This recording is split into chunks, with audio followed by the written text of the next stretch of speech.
Girl, there's no way you can consider us pros. We're just a bunch of FAGs playing VGC, mama. I don't throw shade. I'm the forecast. They say I have mental illness, and they're absolutely right. I may not be the biggest streamer here, but I definitely have the biggest. It's me and Sylveon versus the world. I don't spill the tea. I am the tea. Get busy for Llama Rizzy. I don't just have a good rack. I also have a bad attitude.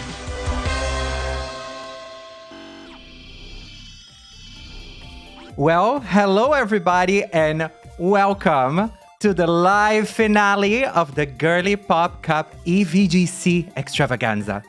If you're here, that means that you survived all 17 layers of Area 0 and at least 3 shady comments from Aaron.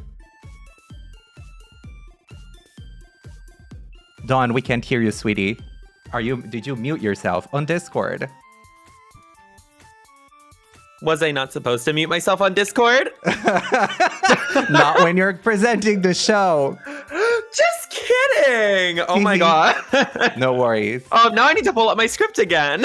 You know what I love? This is live television, folks. This is live television, everyone. Just check the mug and check the titties. You know, why are you... Okay. Here we go. And for those of you who don't know, I'm Dawn Stone. I am Tampa Bay's Galaxy Gamer Girl, and the only brick on Earth that sparkles harder than a Terrasil fairy type. And with me, as always, is the legend, the icon, and the crystal mommy herself, Shiny Stone. Crystal mommy is crazy and wild, but I will take it. So hello, Dubai. Press the number 5 in the chat if you are excited to see some queer people throwing animals at each other.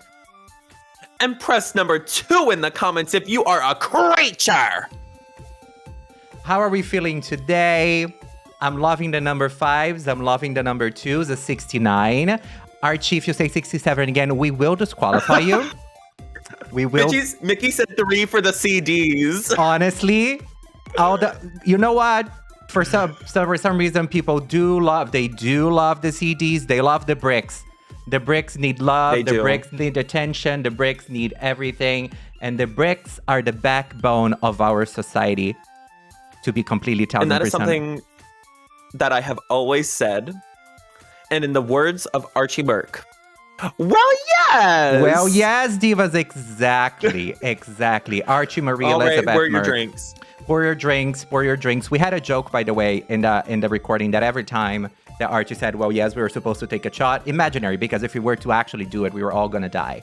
But anyway, we're all here to watch the finale. So I think it's time for us to break it down a little bit on how today is gonna work. So first, we're gonna have a little reunion with our season 2 cast. Yes, the girlies are back. Yes, there will be drama. And no, we will not be using substitute. And after the reunion, we're rolling straight into our final competition battles. We'll be pairing the finalists, sending them into the arena, and letting them fight for their lives. Okay, 1, straight. And 2, at the end of today, 1 trainer will walk away with the $100 gift card and the crown, the title, the sash, the lore entry, and the official title of the ultimate Girly Pop Trainer. But wait, there's more. Before we dive in, tonight we're also supporting a charity. We're super excited to announce that we are supporting the campaign for Southern Equality. So all donations tonight go toward that cause. So give what you can, but only what you're able to. And if you can't donate, share the link, hype the stream, manifest a critical hit, and I lost my score. And every little bit helps. Period. Now, I do need to know, who do you think is taking the crown tonight? Our amazing exec producer, game show host, and homosexual man, Robbie for short. If you can, either you or Chalora create a poll so we can have a little bit of a taste, a little bit of a smell of what our chat thinks, who they think is going to win this season. And girl, let's talk about this season because, oh my God, the twists, the turns, the clownery, the buffoonery, the shade. And I do think that for me, the gaggiest moment is still, okay, thank you for the donation, $25. Oh my God. Woo, Our thank first you. donation. Thank you so This much. is so exciting. Oh my God, if we get to 300 in 5 minutes, I'm showing my titties. I'm not. Anyway, but to be I don't think we can do that to keep to keep the stream going. Anyway, you keep the stream going. It's a joke, Mr. So Twitch. please do not hit that goal in 5 minutes. Hit it in 6. So Mr. that way Shiny doesn't have to show his tits and we can still keep going. Mr. Twitch, that's a joke. But anyway, I think for me the gaggiest moment was when Aaron, in week 1, without necessarily knowing all these bitches, looked into all of their faces and said, I see that graphic design is no one's passion. Like, I am still shook, I am still gagged, I am still emotionally terrestrialized after that, you know? Girl, I'm still dealing with the legal issues we had to deal with after Regan called everyone dogs and called Blake Jennings a fabulous person. A fantastic, amazing person. I love that. You know, the good thing is that we have a strong legal team and they're all heavily equipped to deal with anything that comes their way, just like Chilora and her notebook. Oh, girl, that notebook. And if there's something that we've learned from this season, it's to have a notebook in hand. Exactly. Just like we learned that Caddy is here only because of that 1 point Aaron gave her. Exactly. And God forbid we forget that 1 point that Aaron gave Caddy. You know, God forbid. Mr. Larpus, that's crazy. Oh Thank you so much for your donation. Saying. Thank you so much for the donation. And just like Archie forgets that periods exist. And also that Caddy forgets who the judges are. Because I forgot to say that. I had that joke. You forgot to say it. It was a good joke. Script? It was a good joke. God damn it. Anyway, and you forgot to say it, and I would just. I know, right? God damn it. I love that joke. And this is why we need to yes and. This is great. This is fantastic, actually. I don't think there's ever been a better intro that's more professional. The divas are gonna love us. I know. And anyway, since we're talking about the creatures and goblins that are part of a cast, I think we should bring them in. And for that, we're gonna go on a little bit of a break. And after the break, we'll be here and you will know all of them. So before we get to there, enjoy some of ads, some videos, some of the ads we had in the show, some videos, and some buffoonery, clowny, and debauchery. See you in a bit. Period. Well, everyone, we are back and we are ready to introduce the players from season 2. Welcome to the stage. He is Esper's #1 fan and the shadiest person you ever meet, Aaron.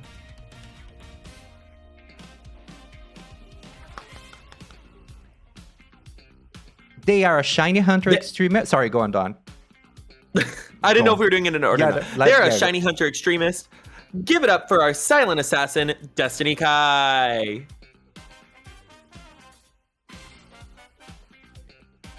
Boundao, the Prince of the Bronx is in the house. Donna Vel.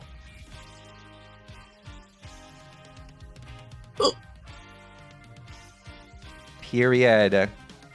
The People's Princess and speech royalty, Archie Merck.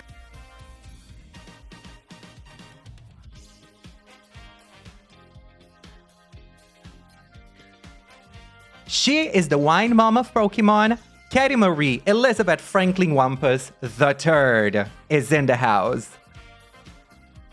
Don't forget the third. Don't forget the third with this woman, honey. She is a shiny enjoyer and a Nuzlocke quail. Get busy for Llama Rizzy. Oh, the confetti! I love the confetti. And she is the most beautiful diva on earth and mall drag advocate. Give it up for Regan Thracia. Period. Sexy and delicious. Well, to our cast, you better get ready. Unmute those microphones because we are ready to meet all of you. So, with that, it's time to say hello to our entire cast. Hello, everybody. We are now on screen. Hey, everyone. How are we doing? Hello, entire cast. Hello, entire cast is crazy. How are we feeling on this Christian day? Are we ready for today, honey? I'm ready to sit and look pretty. Feeling like $100, maybe. All I'm ready to right. open the cold one. Okay. All right, but before we move on, someone has a very special message for you. So, I would like to ask all of you, all of our players, to please just go to Discord because I'm going to share my screen so you can all see it. Let me just share my screen. What is happening? Oh my god. Y'all are gonna die. Y'all are seriously gonna die. Who is it? Is it Chapel Roan? Chapel Roan is crazy. Better than Chapel Roan. Better than Lady Chapel Gaga? Roan. Now, Fawn? are we Is it Carmine? are we all ready? Are you all looking at my screen share? Okay, let's let's go. go. All right. Enjoy.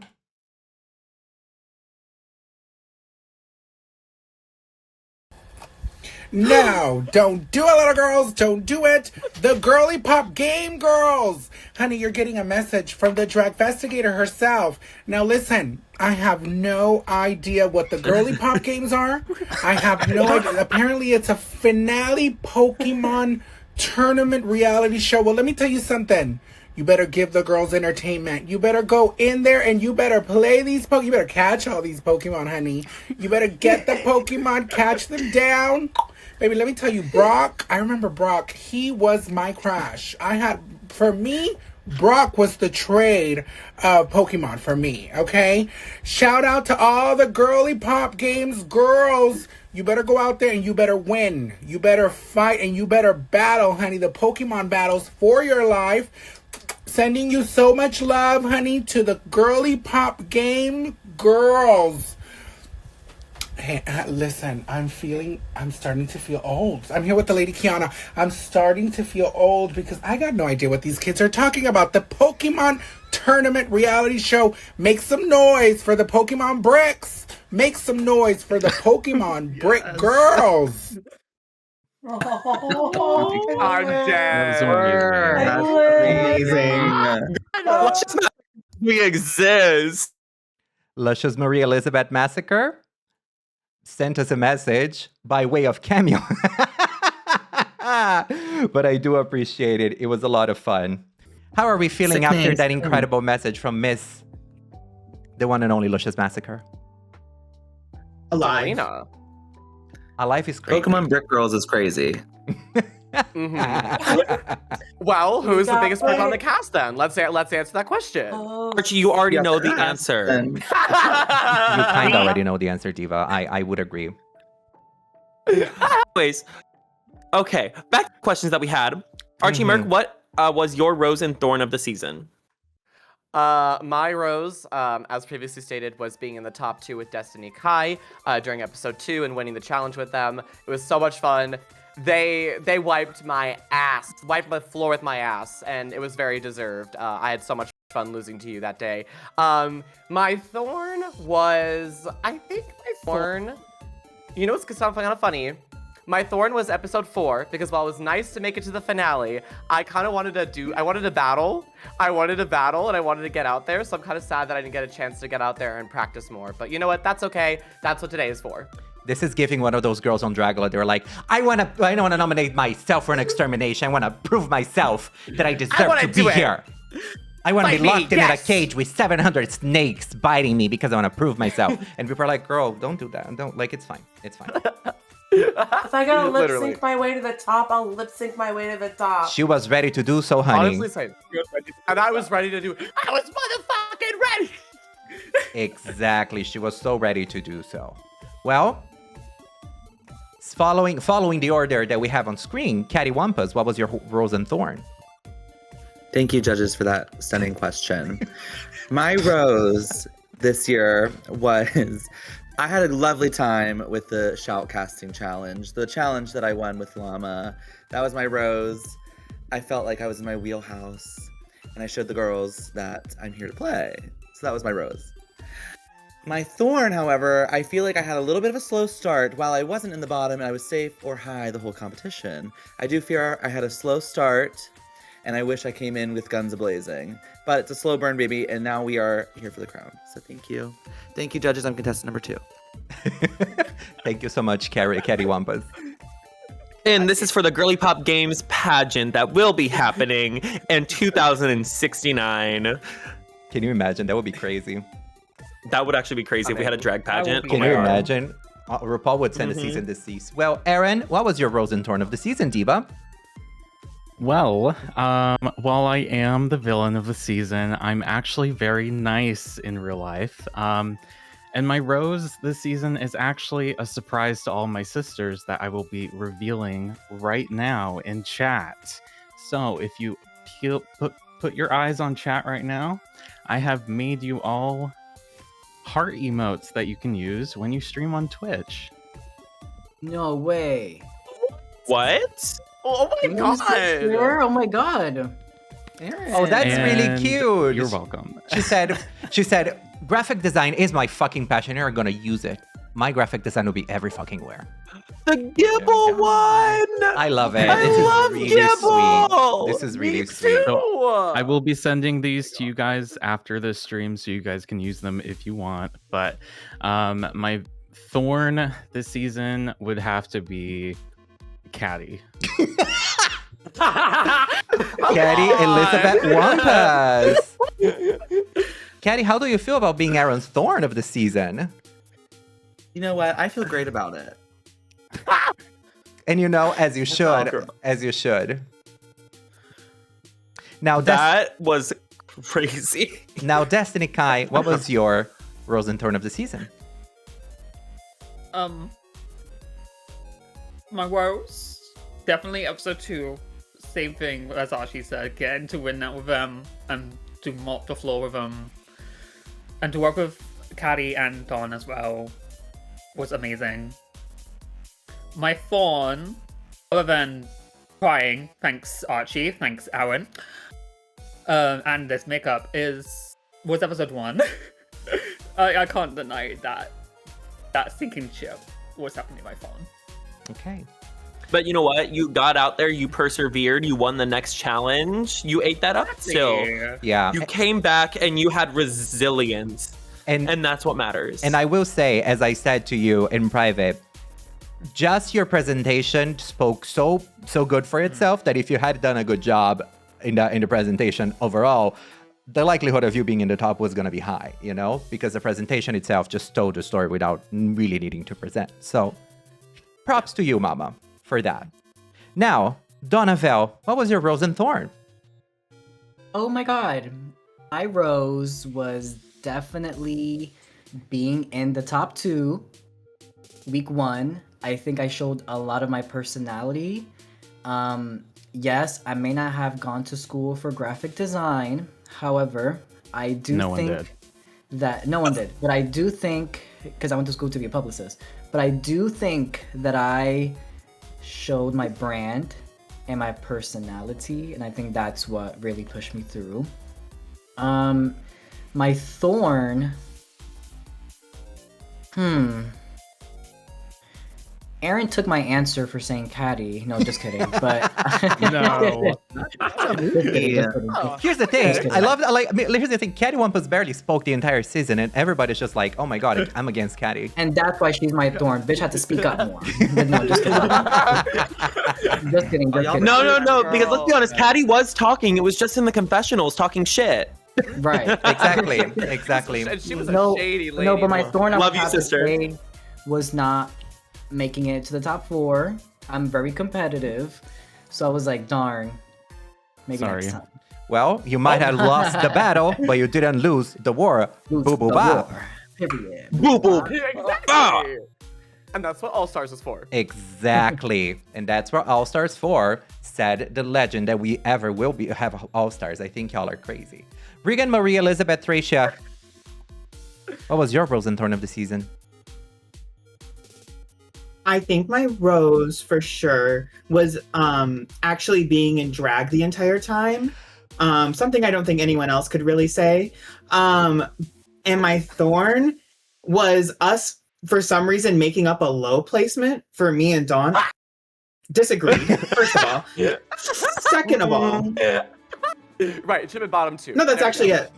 I just disagree. Right. No, it should be an instant elimination. The only official bottom placement, which was done in episode 3. You know what? Y'all made that up just to piss me off, and I will have my revenge. Well, Diva, if Open your mailbox. you have the entirety of the event today to have your revenge, Mama. That's true. Lama Rizi, Rose and Thorn. Hello. My rose was definitely meeting everybody here. It was this time that we spent together. It may have felt a little Stockholm syndrome-y at first because we had to wait so long, and that's just production, right? That's just recording stuff, right? But we never had a lull moment. We always had fun, and it was so precious and enjoyable to be with you all for every weekend in September.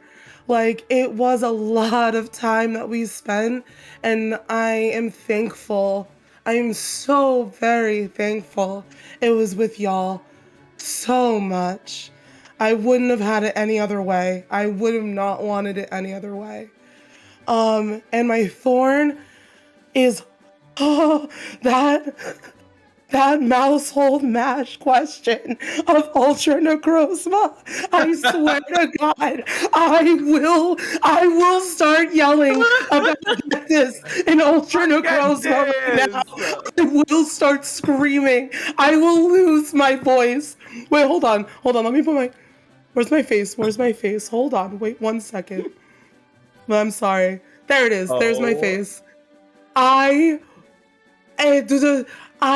get so mad because Ultra Necrozma is just a stall fest. You get to be at cap at Ultra Necrozma when you're nuzlocking. You get to be at cap. Guess what? When you're facing Getsus, you are 5 levels below cap because you have to be in the E4 level, okay? Getsus is hard.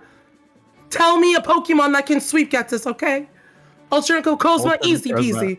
You just need Toxic. You're fine. Okay, thank you. Right. Well, before we move on to the next question, I would like to ask Aaron. Aaron, why did you roll your eyes when Lama started saying good, beautiful words? Because they were too beautiful, I just couldn't look at the screen anymore. Right. So you're also a liar as well. No. Right. Amazing. I love this. Anyway, everybody. You know what? Sorry, go on, Don. You know what? I wanted to share my Rose and Thorn of the season as well, because honestly, my Rose of the season was Llama Rizzy dressing up as Judy Garland for the Massholt Mash. Best part of the entire season for me, because all of Llama's editing tricks, like we need to speak about that for a second, because if you saw what this diva was doing every 5 seconds to keep her screen entertaining, it was so good. My Thorn of the season was being a part of it in the first place. Great. You know why? Oh, you hate us? Well, yes, I do. Actually, I will be leaving. Thank you, Dawn, for being this is here. My farewell. I'm kidding.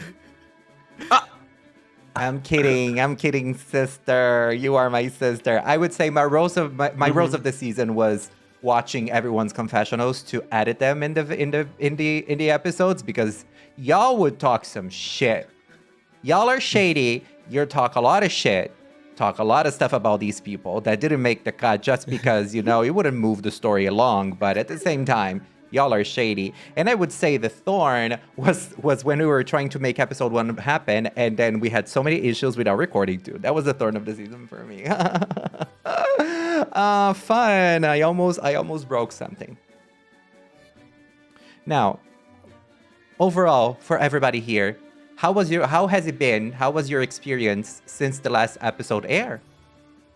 So how are we feeling? What have you been doing? How have you been since we've learned the top 4 and now we are here? I'm crying every night.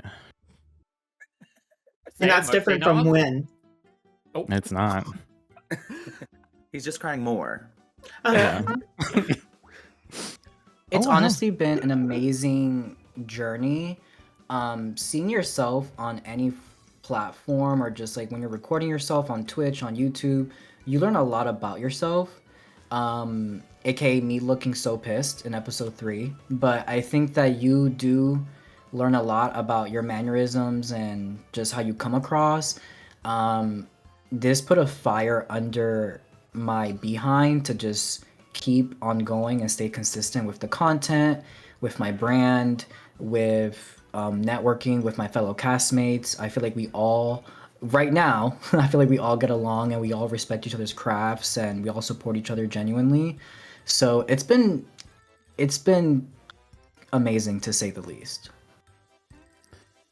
All right. I agree. I learned to wear more makeup.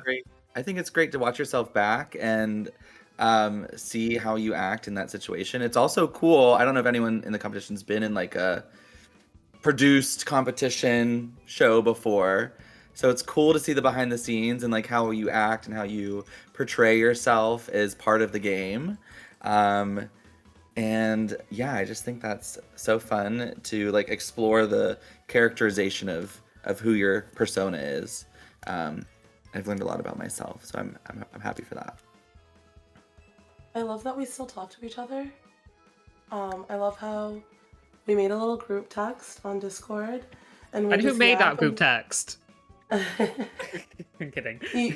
To be honest, Kai, this is legit. Me and Archie were saying yes, we need a group text, but our ADHD asses can never execute stuff completely. Never. But you were just the helper. You deserve all the flowers for actually putting it That's through. crazy. But no, I'm so thankful for that, and yeah, that's really fun. And I've been crying, shitting, throwing up this whole time, knowing that here's the finals and how today is gonna go, and I'm super excited, but also a nervous little chihuahua shaking right now. And you know what? That's the trauma. No, me first. I would like to apologize to everyone for everything mean I've ever said to you, or about you, I guess. I thought it would be fun to be the villain of the season, because it's more fun that way. And I was kind of disappointed with everyone in the confessionals because they were kind of too nice. Well, Aaron, That's mad funny. Well, I don't think that my reunion. confessionals are nice. I think that we were doing Regan and Caddy were good. I was gunning for villain and you stole it from me. They can share. I honestly think that, most of us didn't really go past that like shady line because we didn't want to hurt anyone's feelings. You know what I'm trying to say? Yeah. Especially like This is people that- reality television. Don't be afraid. It's not about being afraid. It's just about, being mindful. You just said you're afraid of hurting people. I said some may have been afraid to hurt other people's feelings. But honestly, I mean, looking back, I should have read you more to filth. But I was just being nice. But now I know next time not to be so nice. Yes. All stars at us. Chat, can we please give a challenge win to Aaron for the reunion? Can we please give Aaron a reunion challenge win? Archie, can The Aja Award goes to the Aja Award? Aaron D'Amico! Archie, I have a challenge for you. Oh God. Stop self-producing challenge. talking. How about that challenge? Fuck you! Fuck Block you! Fuck you! I will say, I gotta be very honest. When I was watching Archie's confessionals, Archie was very generous in saying very loudly, and you can use everything I'm saying here. I don't care. I don't care if I'm a bitch. I'll do it. I don't care. And Shiny Stone, follow me back on Instagram. So because of that, I am going to be a sister. I'm going to be a sister. And block her. Yeah. And block her. I am going to be a sister. I mean, I am a sister. I do have my brothers blocked on Instagram, so. Same, honestly. Archie, what is your handle on Instagram? God damn it. That Archie Mer. Oh, that Archie Mer. Power bottom, Okay. 1, 2, 3. Power Archie, bottom. congratulations on your first follower. Oh my god, Caddy, are you adjusting your earpiece or Yay. adjusting your lace? What lace? Opa! What You lace? see that? She said, hello, I'm getting a call. So everybody sees Is here. the blue button. Follow back. Listen. Now The I'm shirtless following screen the woman. I was going to say I am following the woman. The feed is crazy. The ghost face. I am following the woman. You now got my follow, Archie Merck. Thank you so and much I didn't for even have to beg. being a crazy woman and giving us. Because Archie was the confessional that I would go back to when I didn't have anything to put there. Because, you know, I had to. Because quite literally, Archie said, I'm going to give you some stuff so where you don't have to put there. What? Oh, no. Yeah. What is that? And then I had to choose the ones that didn't look like bad acting, you know, like Tammy Brown saying, I'm acting. That wouldn't be too obvious. That would be like, oh my God, I am so gagged. I cannot believe it. This is crazy. Oh, wow. I cannot. I would not want to be in their shoes right now. Oh, no. But okay. But but Divas, in honor of our time, of course, because our top four still has a little bit of a competition to go through, we do have a few questions we would like to ask all of you.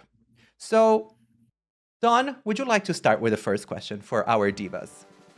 The first question to Aaron. This question is for... Oh. Oh, sorry, go on. This question is for Aaron. You have recently participated at the Las Vegas Regionals where you had a whopping finish of 1 to 7, where you finally got 1 point. Does this 1 point that you gave, does the 1 point you gave Caddy Wampus keep you up at night? Yeah, I don't have anything witty to say. Yes, it does. If I were to rewind, I would give it to Llama because I want them to win today. All right. And apparently the chat too, because the result of the poll was Llama Rizzi. So yeah, I just want to say all those underdog. points were mine. Love to see it. I would like to address the point system here because Aaron gave me a point that first episode, but I only got 1 other point the whole season. Okay. So truthfully, that 1 point set me up for failure because y'all hoes thought I had extra points and didn't give me any. But also, Maybe you we're got to the deserving of finale. You got to the finale with only 1 point given to you. You earned the rest of that shit, bitch. I also would like to say So you had 3, that Caddy. I- You had 3 given. Oh yeah. Oh yeah. Okay. 3. I had 1. That's crazy. You're like, I not had too much 1. now. Actually, Ellen, That's that's the not Aaron true. debacle. The only point I got. That's not true, Ellen. My teammate. well, this next question All right. goes to Archie. Archie, you are a really loud advocate for people in your occupation and queer people in general. Now, how much do you spend on throat spray? Clock it. The way it took y'all a second. Whoa. Shaka Khan. Shaka Khan. That's my answer. Shaka Khan. Shaka Khan. Shaka Catch Khan. it. You can't be quiet now. Shaka Khan. I will say- no, I'm a loud ass bitch. This is true. The choice of words that I used for this question was intentional because Archie, in one of his confessionals, Archie is a person who likes to explain things and think about things and talk about things, right? And then he was like, I have to make sure that I get this high placement for people in my occupation. And I lost it laughing because it was so funny, the choice word of occupation. For me, it was just everything and more. I thought it was just a lot of fun. I really enjoyed it, to be completely honest. I do want to say, real quick, I know that kind of to say going off the first point, that first question for the audience that I would have liked to jump in on, but that was time. And then also the response to the actual question with the occupation stuff. Looking back, totally self-produced the hell out of myself because I wanted to give everyone a good experience and really make it easy for the producers and the editors to create a character on TV. I wanted to make you guys your job very easy. And I appreciate y'all like enjoying it and like whatever, because like I'm a lot more like, weirdly enough, not as loud and relaxed off screen, or I'm more relaxed and not as loud off screen. So thank you for giving me the space to kind of be like a fun character and just play it up for y'all and have some fun. And I know that like I'm a little silly and goofy, and sometimes I'll say something so camp, be like, my occupation, I need to win this competition for professional gay people online. But really it means a lot to me that y'all make the space for me, so thank you. I do much love to all of you, seriously. So thank you. We love you, Archiekins. Cheers, I love you guys too. All right. Now, our next question is for Caddy Elizabeth Marie Wampus III. Do you have a computer and an internet connection? Or maybe a phone? Yes, I have all three. Thank you. Right. When will we see you use them? Have you had phone? When will you wear phone? When will you internet? I have a lot of things to do, and the internet is one of those things that happens sometimes. And I Grandma just appreciate set up you her making me online more. Well, Grandma just set up her OBS is crazy, Aaron. I taught her. Body of Wow. 32-year-old Aaron did. spirit Thank of a you. nana. Aaron hated me, but then he taught me OBS, and now we're friends. I will say one thing. I don't have it done, but I have a little bit of like a compilation of times Caddy Wampus looked up the name of the guest judge while on her confessional on Google. You know? And I think with the exception of Pineapple, because they know each other in real life. I know her in real life. Yeah. But aside from Well, the real Pineapple, question- just Googling everybody, it was just so much fun because it was like, oh my God, I love this person. And then she was like, okay, right. What's their name again? Wait. You know? Well, now the real question is, Caddy, did you actually look up the person, or did you just take the Gemini answer and run with it? Not the AI But she's a allegations. Pisces. Oh my Yeah, god. no, Well, I'm yeah, a I Pisces, so not that. I actually looked them all up and followed them more than I can say for Shiny. I mean, I've been accused here and there of not following people because I forget, because I think I follow them, but I don't. But that's a different conversation for a different day. I do have a question for Destiny Kai. My question for Destiny Kai is, what message do you have for people who underestimate you? So everyone, because I got some things to say. No, you were right You too say after them. episode 1, but after episode 2 and 3, I think I deserved 1 of the points to be named your toughest competition. But sure, I'll see on also as well. I wipe the floor with you, like I did Archie. Right. And we Gag. tricked all of you bitches because everyone was like, oh my God, we're going to choose our opponents. I know we're going to choose our opponents. And then this was actually some funny backstage tea because they were sure they're going to have some sort of battle as their last challenge. And I was fine with like, yeah, that's probably, like never confirmed it. But then I guess, and then Chalora posted something on the chat asking about some sort of team sheets or something. And then everybody was like, oh my God, it's going to be a battle challenge. And then I was like, Chalora, FYI, don't worry, don't feel bad. Because then I noticed like she was trying to kind of like dial back and I was like, Chalora, don't worry.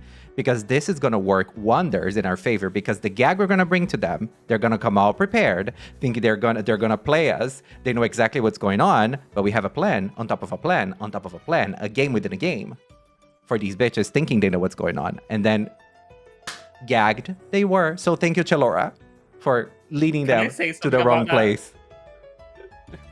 Can I say something about that? I didn't think that we were picking our partners. I did think it was we were giving the points away. I just didn't say anything. Well, as we said, Well, and this is how we know that well- Destiny is smarter than all of you bitches. Oh, Exactly.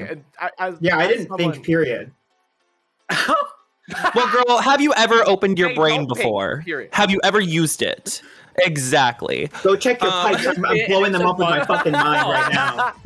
Wait, I forgot I can talk. I picked Regan. I picked Regan because I knew she was already winning. And I wanted That's to... why I picked Regan. I forgot I can talk There is she is. crazy. Sorry. I literally was gonna type it in the chat and I was like, wait, I'm on screen. I can talk. I can talk. No, that's why I picked Regan. I was like, Regan's already like whooshing around. Like, if I pick somebody else, that's gonna mess me up. So like, So let funny. me pick Regan because she's already there. No, but like, Lama should have somebody said would me. It have wouldn't to. have made anything happen. I No, would've it spoken wouldn't. on 5. Kai, I didn't have 5. I would have been on 5. Yeah, I would have we were not. on 4. But we would have Yeah. still been in the bottom 4. It wouldn't have mattered. Oh, right. Okay. I thought somebody was getting eliminated. I love mathematics. That's why. I thought somebody was getting eliminated. Well, Like that before. They're gonna be taken out back. guess It what, was a little- Mimi? It was a little off. It didn't happen. Now, actually, No. it did happen, but in a different way. Now, Donavel, you say to us that you were the Prince of the Bronx. What's stopping you from becoming king?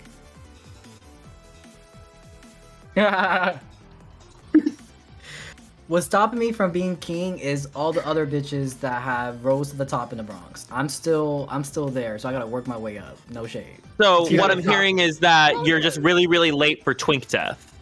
Yes. And that's why Okay. we love the No, but Twink Fairy truly, after like, Twink. there are so many artists and creators in the Bronx that, like, to call myself the king of the Bronx, like, someone will check me. No shade. And I'm not gonna get myself. You that have to title. fake it to make it. Someone will lead me to Tiffilth that earned that title like themselves. So, Oh, well, what are you afraid of? In this industry, we have to have a thick skin, girly. So just bitch, own ain't nobody scared of nothing. Relax. I'm just saying that I'm not gonna get clogged by nobody. So relax, pipe it down. Nobody's scared of nobody. I'm from the Bronx.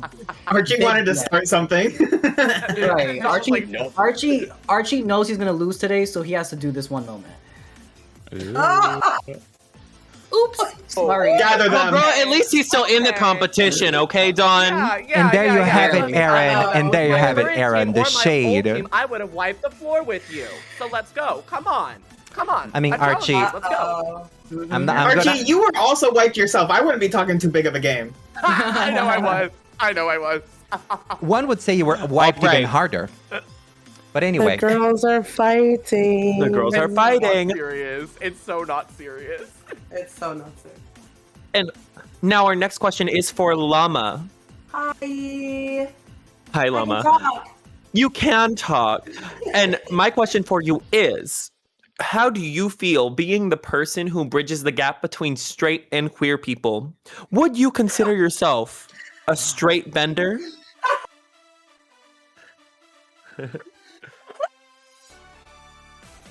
But I consider Well? myself a straight bender. Is that like when you're calling me a bender? Are we talking like Avatar the Last Like Airbender? Avatar. I think. I don't know. Shiny wrote the question. The bridge of Lama Bithia is crazy, Chalora. Llama Bithia. It's a Llama Bithia. Wait, does that mean Llama? Wait, we can't say that. Do you guys know what happens in Bridge of Terabithia? Yes, I do know what happens in Bridget Terabithia. Do y'all I know what have no happens in Bridge of idea. Terabithia? The girl dies. Does anybody else want to say Terabithia, bitch? I'm kidding. Wait.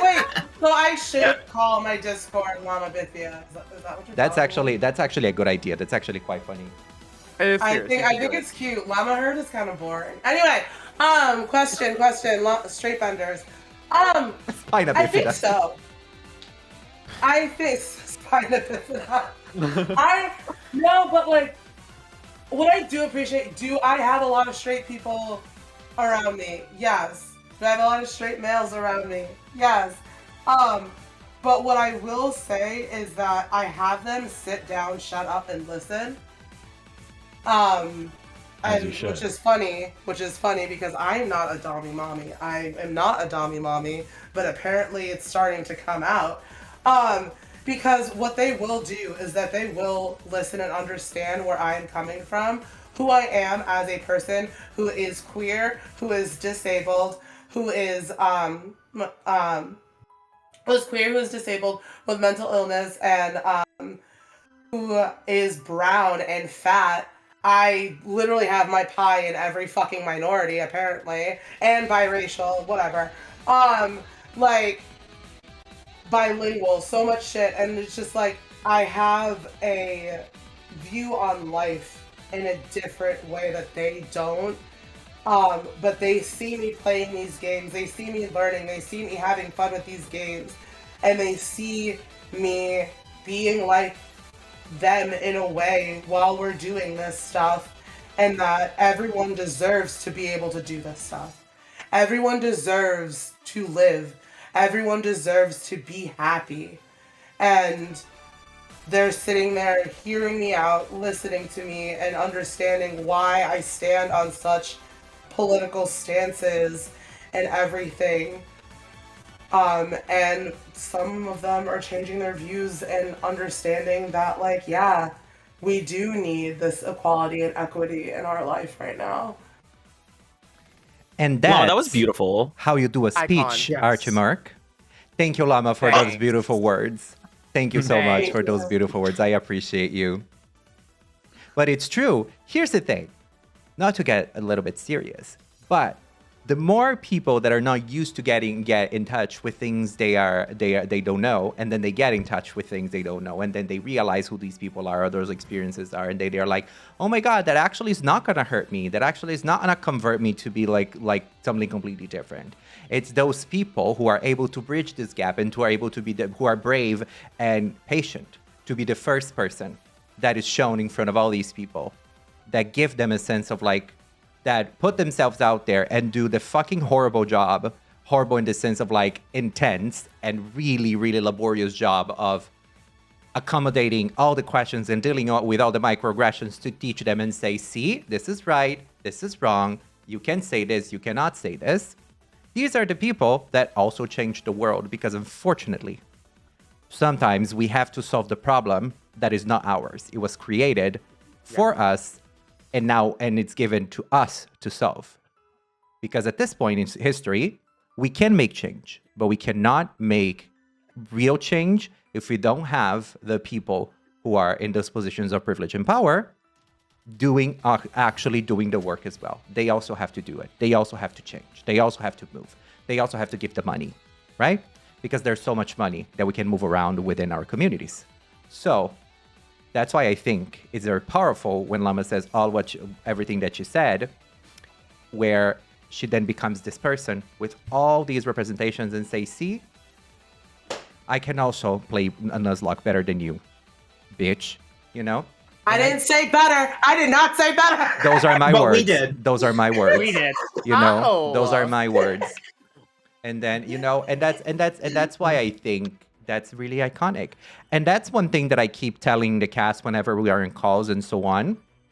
I think the good thing about showing who you are in these sort of situations and shows and whatever is that we are able to get to know who you are, and things about yourself get a little extrapolated, right? They get really shown there.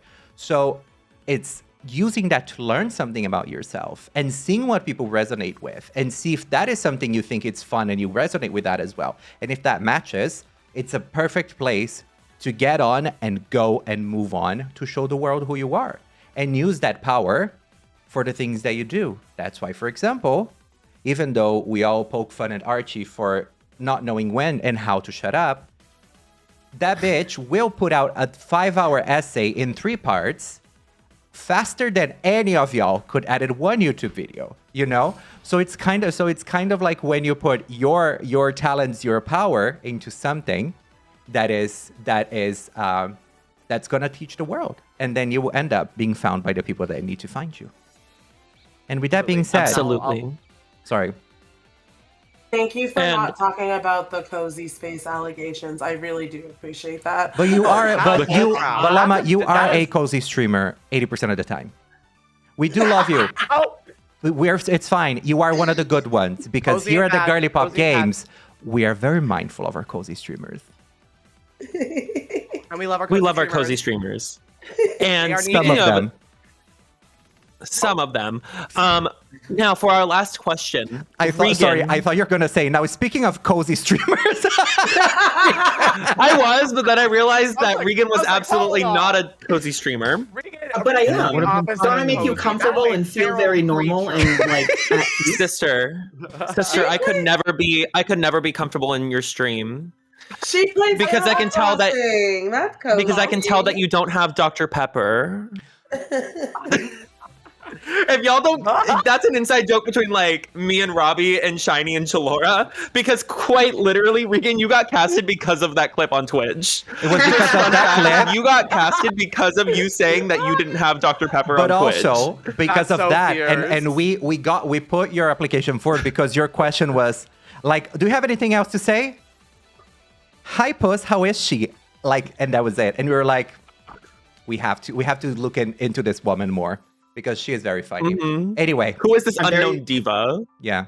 Hidden at the bottom of the barrel. Evil lurks. Yeah. Wait, Regan Thracia, flip it around, Wicked Witch. I wish I knew what that meant. Don't worry about it. But Regan, your question is, because we still haven't gotten to your question. I know. How? Okay, I need to come down. How do you feel being one of the advocates for the return of mall drag? And who would be the mall drag icon that you would collaborate with? Okay, number 1, true. Number 2, agree. Number 3, Miss Ma'am She. And number 4, correct. And that's amazing. All right, divas. And now... Sorry? I'm gonna point something out in chat, and it's not because they're my best friend, but B Finster calling Regan the Adore Delano of the season, and I feel like that's very accurate. Very that. Also, aren't you so glad that I gave you a short answer? Because not 1, 2, 3, 4, 5, 6 couldn't do it. Boom, boom, boom. I mean, sometimes, Regan, we do have to put our words in to be interesting, but you have the talent to be interesting with 2 words. With 1 word. So, with that being... Because she can literally just lean into there and go, vagina, and it'll make everybody laugh. Exactly. And that is still true to these days. Exactly. To this day. Now... See, that's why I have the heart. I'm the heart. And the fart. Now, That's people... a very messed up heart. Thank you everybody so much to our cast. Trust her. The beautiful women of our cast. We're gonna go on a little bit of a break, and we will be right back with the expected Audino Awards. We will be back in a second. Bye.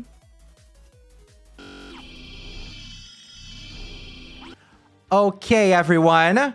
Please rise, adjust your wigs, and make way for royalty. She is the magic melanated pixie princess of drag, the queen who makes Tinkerbell look like she shops at Walmart. Give it up in the chat for the one, the only, the diva, the icon, the doll herself, Mickey Mirage! Hi, it's me, the Pixie Princess. What's up, everybody? Hi, Girly Pop. Hi, Miss Mickey. Hello, Miss Diva. Now, Mickey Marie Elizabeth Johnson Mirage. How has life been since your time on the season? On the season. Well, yes, this season was really fabulous. I had so much fun on season 1, so getting to come back for season 2, and for those of you in the chat, I'll give you a little behind the scenes. I was a confessional producer for this season, so that was really awesome. Getting to follow along just with the competitors, the current Girly Pop Trainers, that was exciting. Since my season, I've just been doing a lot of makeup, hanging out, and playing a lot of Legends. We have been in the city, girls. Actually, I've done a Z2A ranked battle stream with the launch of every season, and featuring a grass type ace for each season. So that was really exciting. Period. So if you don't follow Mickey Mirage, you should absolutely follow Mickey Mirage right the fuck now. 1,000% now divas, because Miss Mickey is an icon, she is a legend, and she is the moment. And if you also like World of Warcraft, she is also a World of Warcraft diva, icon, and legend. This is true. We are on this, as of this Friday, yesterday, I am a Mythic Raider still, and we are on the last boss of the season. We are at 350 attempts so far, but that is right on par for average, so we are going to be getting that boss done in the next couple weeks. Check me out on Thursdays and Fridays over on my little fairy corner, so... That's crazy. And girl, as somebody who has played WoW with Mickey one time, girl, I'm impressed. She's that diva. I have no idea what the fuck was going on that entire time, but you know what? I still had a good time because Mickey made it a good time. It was really fun. I loved it. I'm waiting for you to resub again. WoW Player Housing has just released. So for all of the millennials out in the chat, like myself, who cannot afford to buy a house in America, you can buy one in World of Warcraft for the low price of $14.99, Henny. Period. You can also feel like a house owner. I will say, in the first episode during Dawn's confessional, if you hear of a muffled voice in the back when Dawn is talking about how he feels that there's a connection between him and Lum and that they do the same thing. And then if you hear that someone says, I'm sorry, hookers, that's the wonderful Mickey Mirage. Mickey had... Well, they said, he said in he's a professional man, and I was like, hooker? I mean, I'm just trying to support everybody. And I think that's wonderful. Drop the links. And talking about support... Drop the link! Drop the link. And talking about support, today's stream is also a charity stream. So a quick reminder for everybody on the chat that we are raising money for Southern Equality. So we do have a link where you can go in, donate whatever you can, of course, without, putting yourself in financial ruin. But donate. And it was the other side. Donate. And give some money for these queer people. Thank you so much for do that with the blue hair and their pronouns. Absolutely. It's really exciting that Girly Pop Cup always represents, and not only do we come here, get silly, and having a good time playing Pokemon, but we also raise money for great causes. The last few ones I've been a participant in have been insane. Y'all are amazingly generous in the chat, and we appreciate it. Every single dollar does count, especially, we fight for a better world, and what better way to fight than with your wallet? Exactly, because we live in a capitalist society, and money makes change. Well, money, yes, indeed. I think if I was a Pokemon, I would evolve with not an evolution stone, but with money. Well, tips. Drop your Poke on me. Mama, Poke dollars, $1 million Poke dollars yes, in honey. This pocket, honey. Okay. Yes, girl. I'm gonna evolve into Monopolimon. Oh, Monopolimon? Girl, that sounds more like a Digimon than a Pokemon. Yeah, I realize that saying that. But Monopolimon is crazy. Pokemon Bricks is crazy, Chalora. Girl. Black 3 and White 3 are coming out soon, and Eevee's new evolution, you have to throw money at it, put it into a Monopolion account, and it evolves, yeah. Monopolion. Listen, Pokemon Company, I know you're watching. Get the idea, Diva. Anyway. Oh my god, it's just Eevee with a monocle. Can you imagine? Yes, and Orange Foundation. No, we do not. Well, I mean, you know what? Tesleon. E Eevee has made the Pokemon Company so much money that I actually would not be surprised. Honestly, same. Well, I think it's time to bring all of our players in and explain a little bit of what is the Aldino Award. So... Hello and welcome, everyone. Hello and welcome, everybody. Welcome in. Hello, hello, hello. Now, for those who are new, the Aldino Award is our version of Miss Congeniality. It's the award for kindness, spirit, support, and being the emotional support of the season. And who better to present it than Mickey Mirage, last season's Aldino Award winner, who carried that crown like it was a wig glued to with industrial cement. Yes, I am pleased to have been the support push-up bra of season 1, and it sounds like through all of the shade and all of the shenanigans, I know y'all were hamming it up for the cameras because I heard you guys talk about each other behind the scenes, and y'all have a really close knit as a season cast of Girly Pop Trainers, and I'm super excited to pass the award along. So without further ado, let's get going. One of you rose above the others in terms of because this is a vote. In terms of representing the heart of the season, the true congenial Audino, and I'm gonna pass my Audinite along to them. This season was full of evolution stones, shades, points, shocks, and shenanigans. But through it all, one trainer did stand out as the heart of the cast. This player brought love, laughter, hype, and emotional support. It is my honor to present this season's Audino Award to the one and the only Llama Rizzy! Yay! Thank you so much. Oh, thank you. Yes. Congratulations, Llama That's so Rizzy. nice of you guys.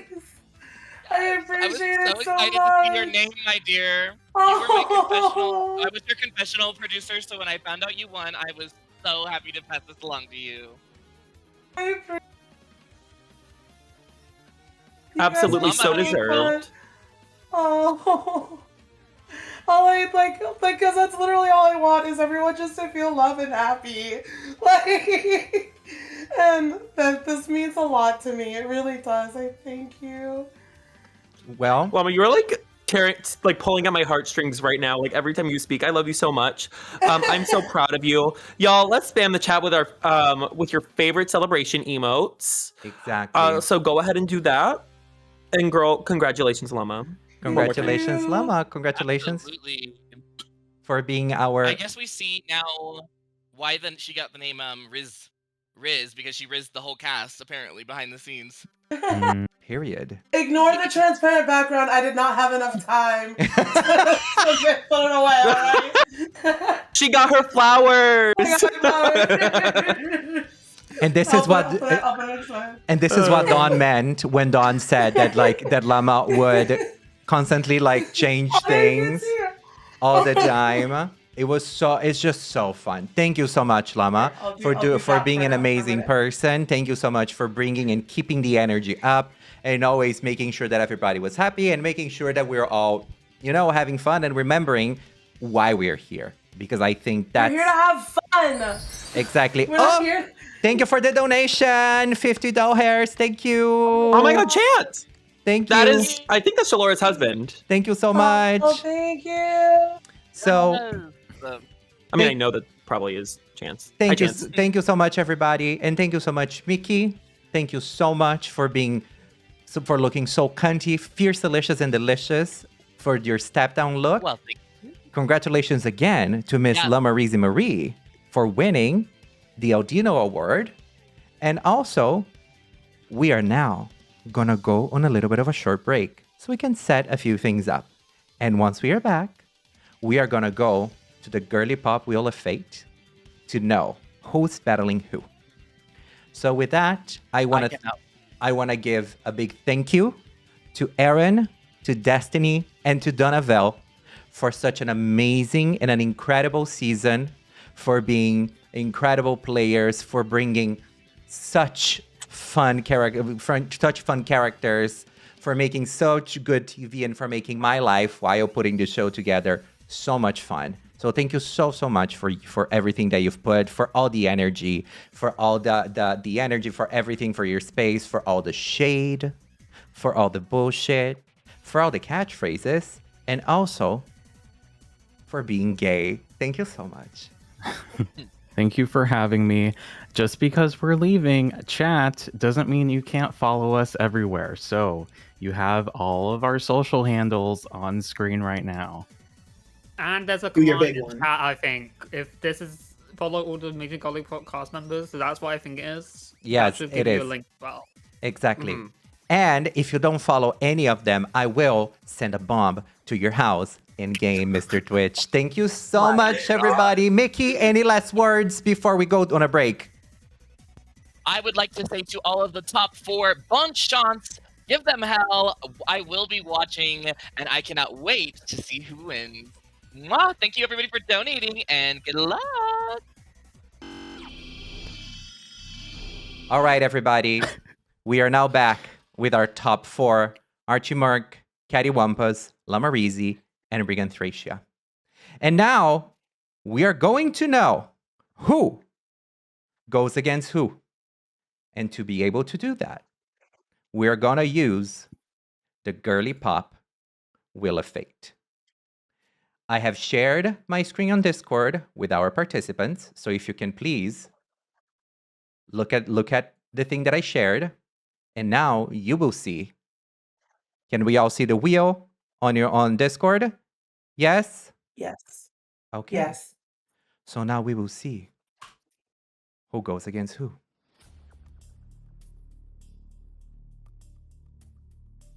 Let me just do a little bit of... Okay. Just a little louder for the people in the room. Let's see who...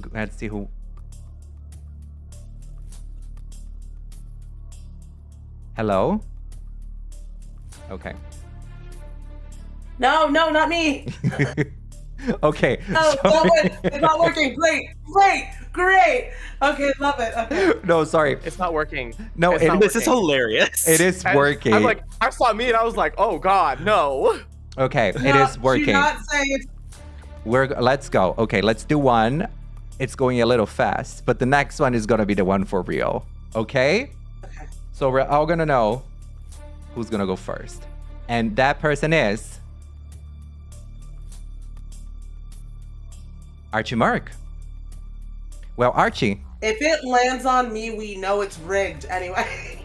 in spirit of Girly Pop Cup EeeveeGC Extravaganza, and since y'all had to choose each other the entire season, we want to ask you, who would you like to battle against, Archie Mark?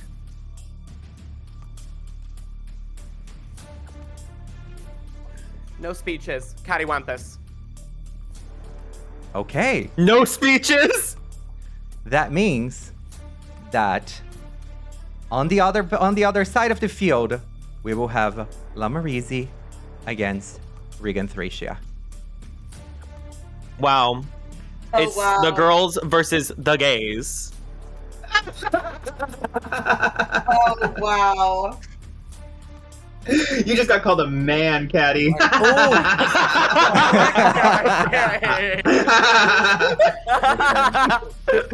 Big beautiful breasts can only take me so far. Wait, no, I thought... Well, it's okay. Drag queens. Mickey will send you the Amazon link for that breastplate, girl. Don't worry. Well, everybody, we are going to go on a break. And this time, it's going to be a little bit of a longer break.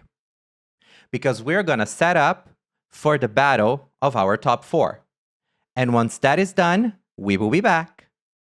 And it'll be amazing, incredible, sexy, and delicious. Put up your predictions. And we'll be back in a few minutes. Enjoy the video that's going to be repeating for a few minutes. Thank you, everybody, so much. Love y'all. Hi, Hello, divas. everyone. My name Robbie, we are here at the finale. My name is Roberto Cristiano, soy Don Julio Ricardo Montoya La Rosa Ramirez. You may all call me Robbie for short. That is a pun to my username. And I'm joined by Dawn Stone, who is your co-host for today's finale. Charity event as well. So remember to !donate. Dawn, how are you feeling today? Oh my god, I am feeling great. I am excited. I am ready, EV, to see how these matches turn out. These contestants have been putting in so much work for these last few months, and they have been practicing day on day on day. So let's see how this turns out. I'm so excited. I'm so excited too to start this battle. We have a battle against Archie and Caddy. So, we have a trick room roar a little bit between Archie and Caddy's team. We have the common Indeedee and Hatterene.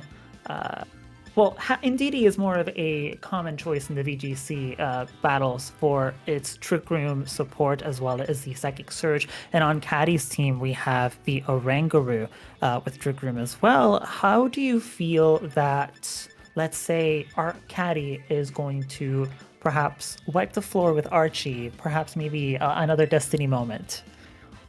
I mean, with this, from what I'm looking at, it looks like these teams are very, very different, or at least Archie's team is very different from what he presented on the show, like a completely different strategy, a completely different format. So I think it's going to be really, really interesting seeing how that turns out. I think also with the addition of Gastrodon on Caddy's end, I really feel like both of these teams are pretty evenly matched. So we're going to go ahead, we're going to see how this turns out. And I'm really, really excited to see how these two teams with their new additions are going to be playing. Absolutely. I think that both of these players have all of the determination in the world to win. And we're going to see a Orangaroo and Ursaluna start from Caddy's side, and Indeedee and Gallade on Archie's side, already kicking off that Psychic Surge. And this is a really, really interesting combo because right now we could definitely see some crazy strats from both Archie and Caddy, because it looks like with that Gallade, with its move set that it has, it looks like it has Imprison, so it can specifically turn off Caddy's Trick Room, almost making it so that way you are able to just completely outspeed and tear through the house there. So right now I think that Archie made a very, very smart play having Gallade and Indeedee out first, stopping any priority and stopping that Trick Room. Absolutely. And I think that Archie has a very interesting opportunity here to bait Caddy into using Trick Room. But we're going to see a Follow Me from the Indeedee instead, getting all of the attention for itself. And just as you predicted, that Imprison from Gallade. No more Trick Room from Orangaroo. Oh, Archie predicted that so well. And it looks like that Ursaluna over on Caddy's side just went ahead and went for a Protect, making sure that it got burned, so that way with Guts activated, its attack status doubled. It is going to be hitting like a truck, and that is going to be something that Archie is going to want to get rid of immediately. Absolutely. That Sacred Sword on Gallade could be a potential good move to use against that Ursaluna. So Caddy might need to watch out, maybe strategize a little bit on whether maybe a switch is in order or and it looks like Caddy's going to be going for, it looks like a Terra onto the Ursaluna. It is a Terra Ghost Ground Ursaluna. That is different from the team sheet. It's different from the team sheet. Well, actually, it is not. That is the ground type. But we see that Sacred Sword exactly how I said, and we see an Instruct going on to the Ursaluna. What is quite the interesting strategy to hit Protect again? I guess she was looking for that Headlong Rush and then hit that Instruct, but that Headlong Rush is enough to get that Gallade off of the board, which is going to be a huge advantage for Caddy for the first mon down of this best of 3 match. Absolutely. And it looks like that there are some options that Archie can go for here. He has the option of bringing in he could bring in that Flareon, start going for those Flare Blitzes, kind of like, because, Flareon is kind of like an Ursaluna light in this situation. So we could see many, many different options going on here. Absolutely. We could see a normal Terastallization from the Flareon to activate that Guts, so that Flareon can also hit incredibly well. We could see another Follow Me on the Indeedee, or we could perhaps see a switch out in this case. We need to take that Ursaluna out if Archie wants to stay in this game. Absolutely, and it looks like that Flareon is actually going to be down a move slot as well, because it cannot use Quick Attack under the Psychic Terrain that he set up himself here. So he is stuck between 3 moves that he could potentially use to be able to take care of this Ursaluna. And we're going to see a Terastallization on Archie's side into the Flareon, just as I said, to activate that Guts with the Flame Orb that it has available to it. Now, which move it will be, perhaps the Quick Attack to get rid of that, or the Flare Blitz in this case, getting rid of that Ursaluna. That critical hit did not matter necessarily in this case, but we see that Ursaluna is out. And it looks like right now it is still 3 against 3. So we're going to go ahead and see how this turns out. And it looks like now we have set up that trick room successfully over on this side. Oh, but the trick room is now canceled out. Oh, that was such an amazing move from Caddy, predicting that trick room right on that precise turn.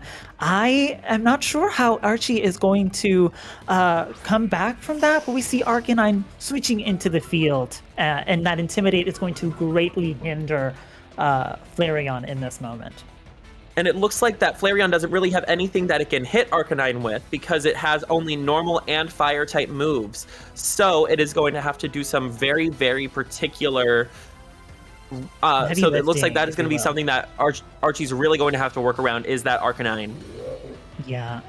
We do have the benefit of seeing Archie's screen, so we see that the Hatterene is in the back of his team, but we have still the Psychic Terrain available to it, so maybe an Expanding Force could be in order, but instead we see a Follow Me to protect the Flareon from some further damage, but Rock Slide unfortunately is a spread move, but we're going to see the eject button going into effect, and we're switching into that Hatterene. That is a great play from Caddy. It looks like everything is very, very evenly matched on both ends of the field here. This is a very, very exciting first game. And it looks like that Facade comes out, and that is going to be hitting that Arcanine like a truck, doing 50%. Whoa! Oh my gosh, that is wild over on that end there. Oh, but we see another Instruct. We're going to see another Rock Slide from the Arcanine. It is not quite enough to knock out the Flareon, and it still survives the burn with 8 HP on Archie's side. We could still see Archie winning this. It is very evenly matched, as you said. Absolutely. They could literally go any way that we want right now. And this is the tightest match that we've seen in a long, long time. So I think that we are seeing two people who really, really, really want this win. Absolutely. We have seen the Arcanine. We have seen the Ursaluna. We have seen the whoa! Then living the on 3 HP. Oh my gosh, these mons are equipped to handle it, and it looks like that Arcanine was taken care of, but I think in retaliation we are not going to be seeing that Flareon for too much longer. Yeah, we see that Psychic from the Oranguru knocking out that Flareon. Both sides have knocked out a Pokemon. They are both 2-2. We still have Vaporeon on Caddy's side, which we know because this is the EeeveeGC Extravaganza, girl. So we have to bring our evolution onto the field. So that Vaporeon on Caddy's side is incredibly bulky. We will see how this turns out. And it looks like now we have Indeedee and Hatterene going up against Oranguru and Vaporeon on this end. Psychic Surge goes back up right on time, right on cue. And now it looks like all we need is to see a huge, huge, huge hit from that Hatterene, and we may be set for match number 1. Helping Hand goes out onto that Hatterene, definitely going for an Expanding Force here. I don't think there would be another choice that we would see. Well, we see the Protect onto the Vaporeon, and Oranguru resists the Expanding Force, so we will see how much damage this Hatterene is able to do. And it does about half damage, so that Helping Hand was really, really good. We could see another, but the Life Orb knocks it out of the field, leaving only Indeedee. It's not looking good for Archie. But you know what? He still has 2 more rounds that he can use to come back and destroy for next time. But it looks like it is a close match. Absolutely. We see the Protect on the Oranguru, and Vaporeon is still pretty healthy. We see a Surf. That Protect was a very good idea from Caddy because it hits even teammates. And that critical hit was not enough to knock out Juno. But we are still going to go ahead and see that the Vaporeon takes that hit like a truck. You know, Vaporeon is a huge HP stat and a huge special defense stat. It is going to be hard for Archie to get that Vaporeon off the field. Absolutely. And it looks like it's curtains for Archie for this first game, because we see the Instruct onto Vaporeon, which is going to be another Surf. and it's going to knock out the NDD. Winning And the it game looks for like Miss Cattywampus. Cattywampus takes round 1. Yeah. Beautiful, beautiful job to both of these contestants. They worked so hard. Wow. Robbie, what did you think of match 1? What do you think we're going to see in match 2? They were very evenly matched. I think that Archie really needs to do a little bit of order of operations, if you will. That Ursaluna was really important to take out early on, and that Gallade was the only option, the really good option that it had against that Ursaluna with the Sacred Sword, which unfortunately we didn't get to see too much. But we do have 2 other teammates on Archie's side of the field with Torkoal and Amoonguss. I think Amoonguss could be a really good change of pace here to stall out some of the very bulky mons, especially with that Spore on Vaporeon, who is so incredibly bulky, hoping that Vaporeon or any other Pokemon that he uses Spore on doesn't wake up on that first turn. Absolutely. And I think that definitely with this team, we are going to be seeing some really, really interesting. I think it's also like a big wall to climb as well, because again, that Vaporeon has some huge special defense, and it looks like a lot of the Pokemon that have a type advantage against that Vaporeon are special attackers. So it is going to be hard to get that thing off the field. Mm-hmm. Now we see the Oranguru and the Ursaluna front and center once again. The same leads from both of these trainers, except no, the Hatterene we saw in the very beginning as well, right? Or did we see No, Gallade? we did not. We saw Gallade.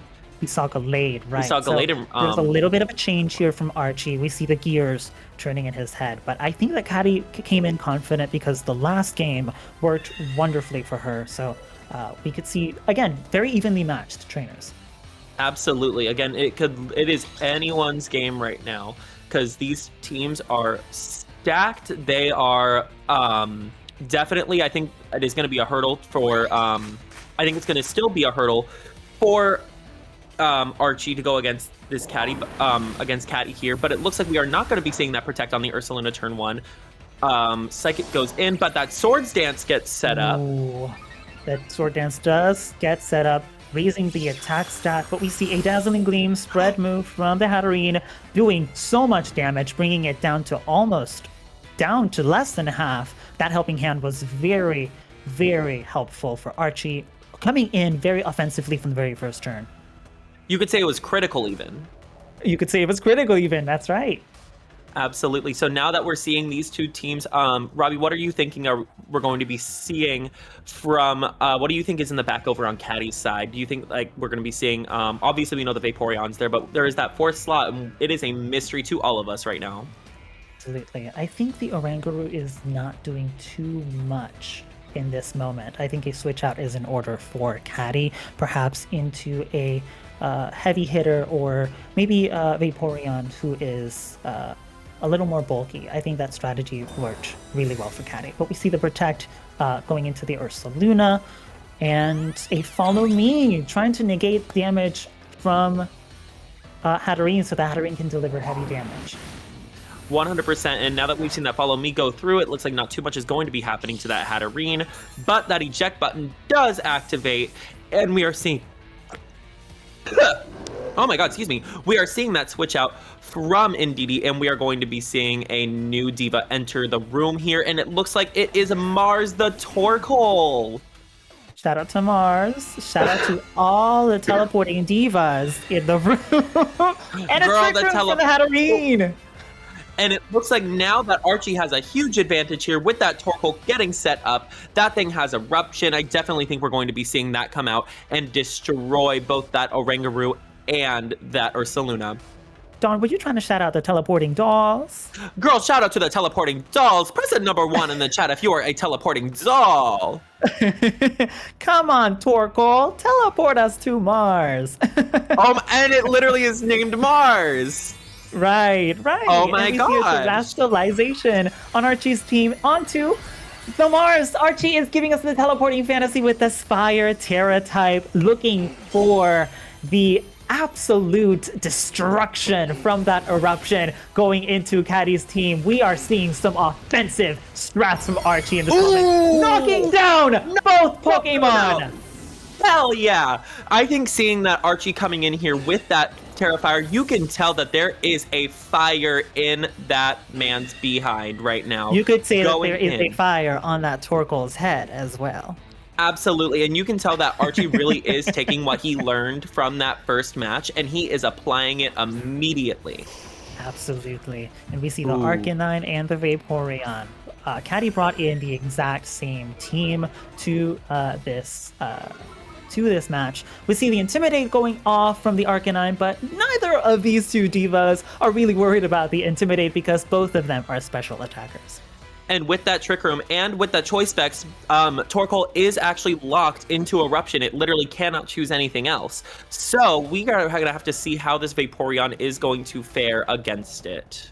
And Archie is still fairly healthy. We have seen the Indeedee, we have seen Hatterene, and we have seen Torkoal. So we know that Flareon is in the back, sitting as a sitting duck, if you will. But perhaps we Could you might even say a see sitting Flareon side later. duck? A sitting side duck, if you will, right? Or even a ducklet if you're from Unova. Oh, but we see the Terrifier onto the Vaporeon here. I wonder what Caddy was thinking with that strategy.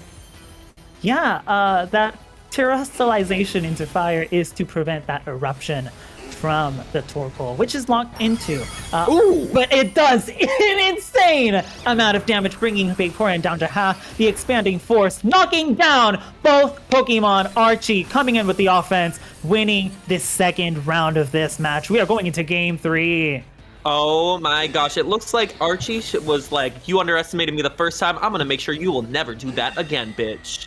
Absolutely. Wow. Wow.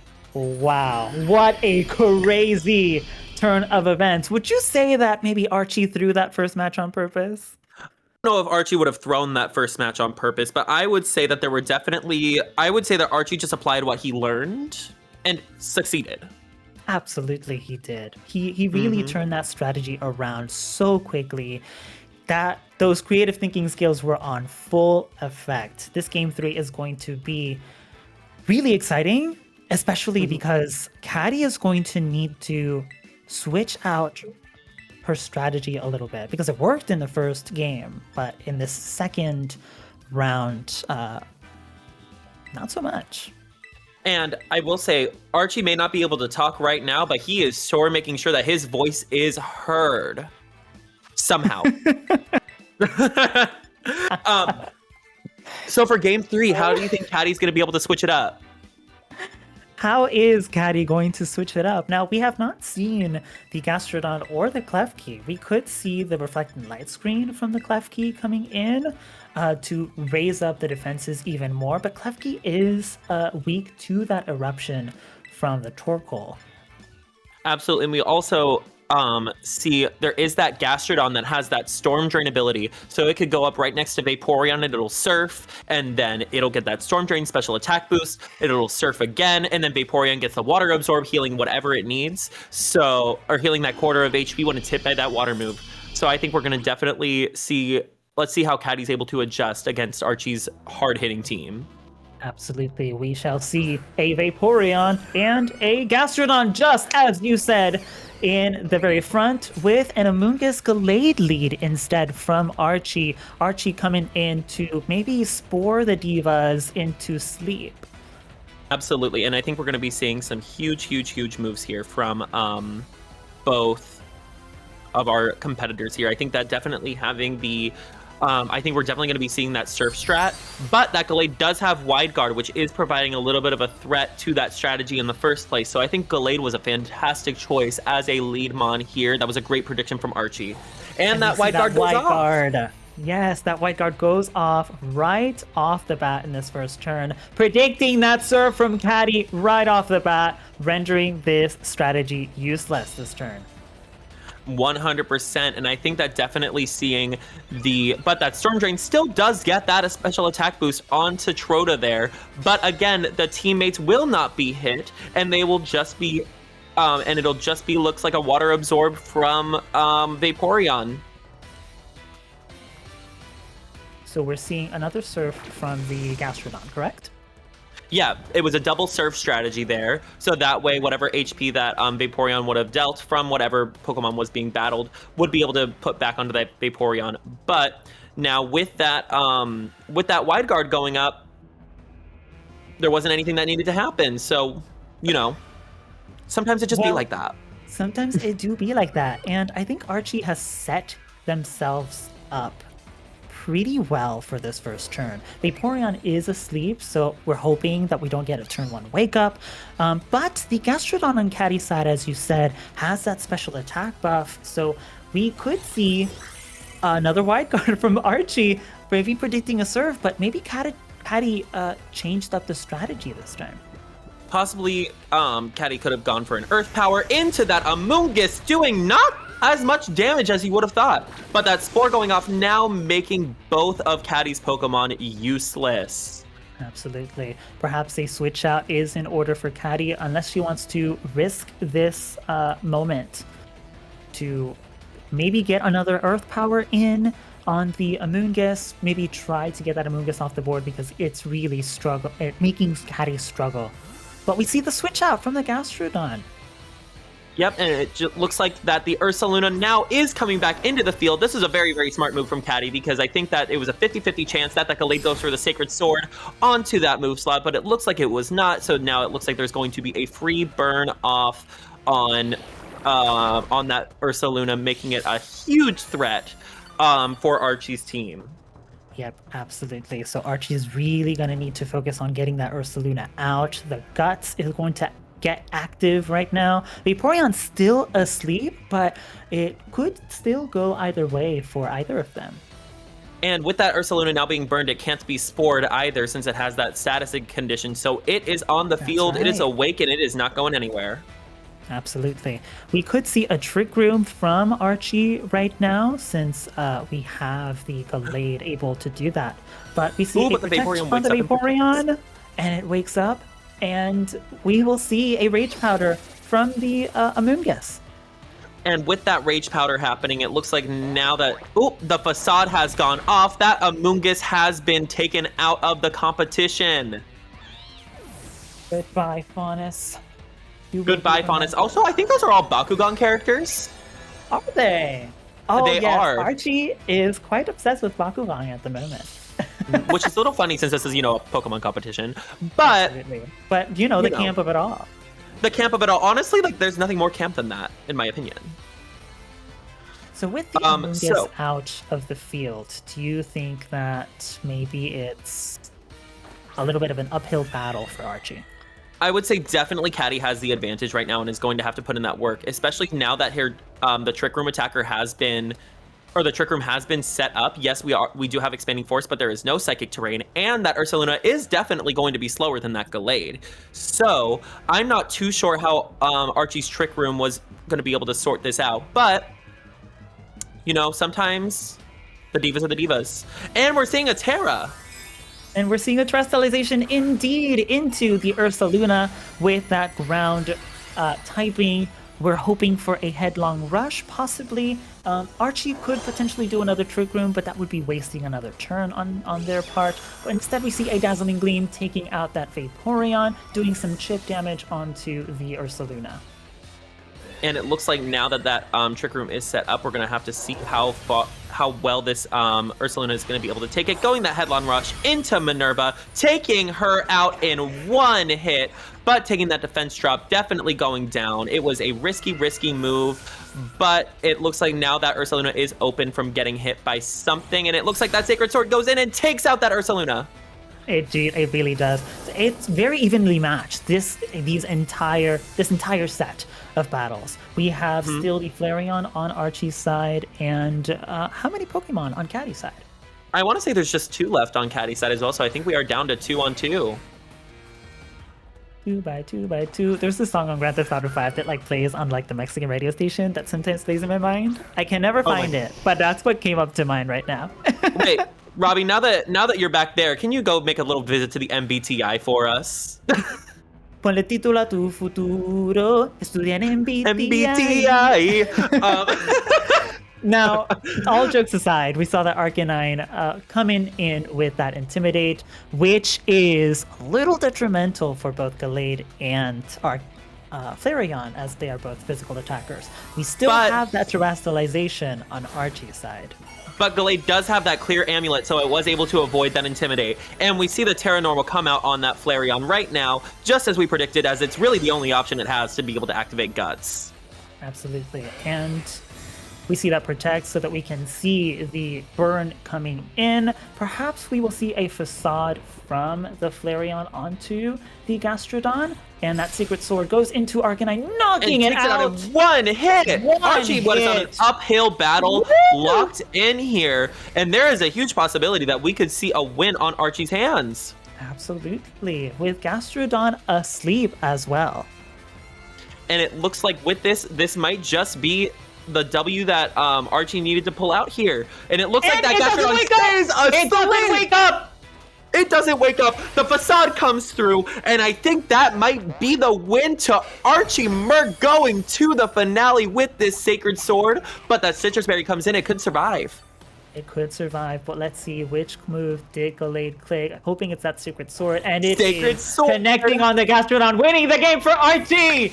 Winning the game for Archie! We have a top 2 finalist in Archie Merc.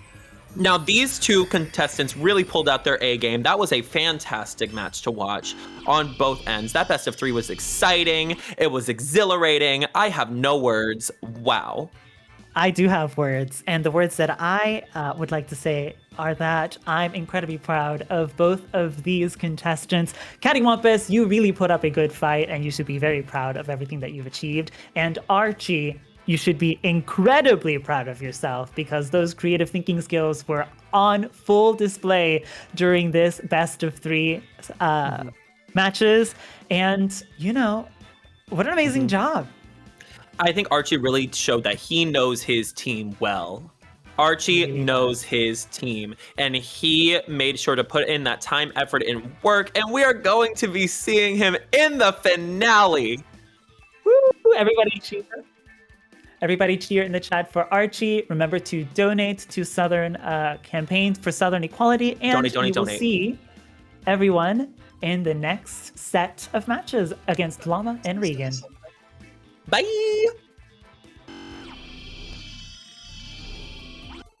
Hello everyone, I'm Diana, or Miss Battle Dog. I make Pokemon content on my Instagram, my TikTok, and I also stream on Twitch, and I post those VODs on YouTube. So if you want to check me out, everything is at Miss Battle Dog. So yeah, I can't wait to talk to the cast, Archie and Caddy, to see how they're feeling after their match. Hi. Hello. Caddy, you lost. How are you feeling? Not too much. But how are y'all feeling after the match? Caddy, let's start with you, Caddy. How are you feeling after the match? Oh, do you know what? I put up a good fight, I fear. I won the first battle, and I said, oh, we're riding high. And then Archie killed me in 0.5 seconds in the second battle. So, you know, it is what it is. You know. I feel good. You know what? I put up a good fight. Okay, and Archie, how are you feeling? I'm feeling all kinds of things.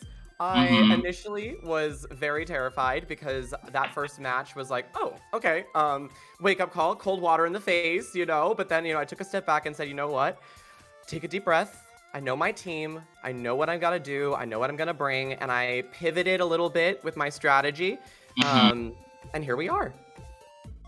Okay, Caddy, I want to say that first round battle when you countered Archie's Trick Room, the casters were gagged. I was gagged. I was like, oh, no shame. I thought Caddy was gonna win the whole thing at that point. But then the second round, when you, Archie, when you did that Terra eruption in the sun, no, I was gagging. It was bad. And I was like, no, they're doing this. This battle was one of my favorite battles from the whole, like, the Girly Pop competition. Like, y'all did so good. And I was writing a whole bunch of stuff down because the whole match, I was gagging. It was fab. Now, Caddy, I do want to ask you, with that Terrifier on the Vaporeon, what were you thinking with that one? Because it did a whole bunch of damage. I was expecting like a Terra Water or something, but you went with a Terrifier. He went with a little bit more defensive. We saw each other's teams a little bit in the fucking season, and then I was like, I feel like there's gonna be some sun and grass and stuff like that. So I said, you know what? If I'm gonna surf spam, I need some sort of defense with Gastron and Vaporeon out. So, that was kind of the thought process, and yeah, it didn't need it because Eruption didn't matter. In the sun, she right. Okay. And then the wide guard that you did, Archie, at the start of the third round, that was too fab. Because Caddy, I think you went for a double serve, and both of them got blocked. And I was like, yeah. From that point on, no shade. I was like, Archie got this. Like, that's it. Archie got this. You did the spores. You were sleeping Caddy's Pokemon. Like it was fab. It was so fab. Thank you. Now, I do have a question for you, Archie. Hi. Is it difficult for you to make YouTube shorts? You know, everyone says you're talkative. So I just want to know, like, is it hard for you to like condense all of it? That is thank you so much. I would like to address the Yapper allegations. It is true. I do not shut the F up. I am a loud bitch. I mean, listen, there was never a chance with me, okay? I'm a triple threat. Neurodivergent, gay, and Italian. There was no hope with me. There was no hope. But my secret is taking clips from my long form videos that tend to be more scripted and then using that as my shorts. And then finally so, we find ways to work around the both my strength and my weakness, my double-edged sword. We find ways to work around it. Right. Got you. Okay. Now, Caddy, for you, have you finally subscribed to Brett Jennings? What? And have you finally found out who Sesta Lily is?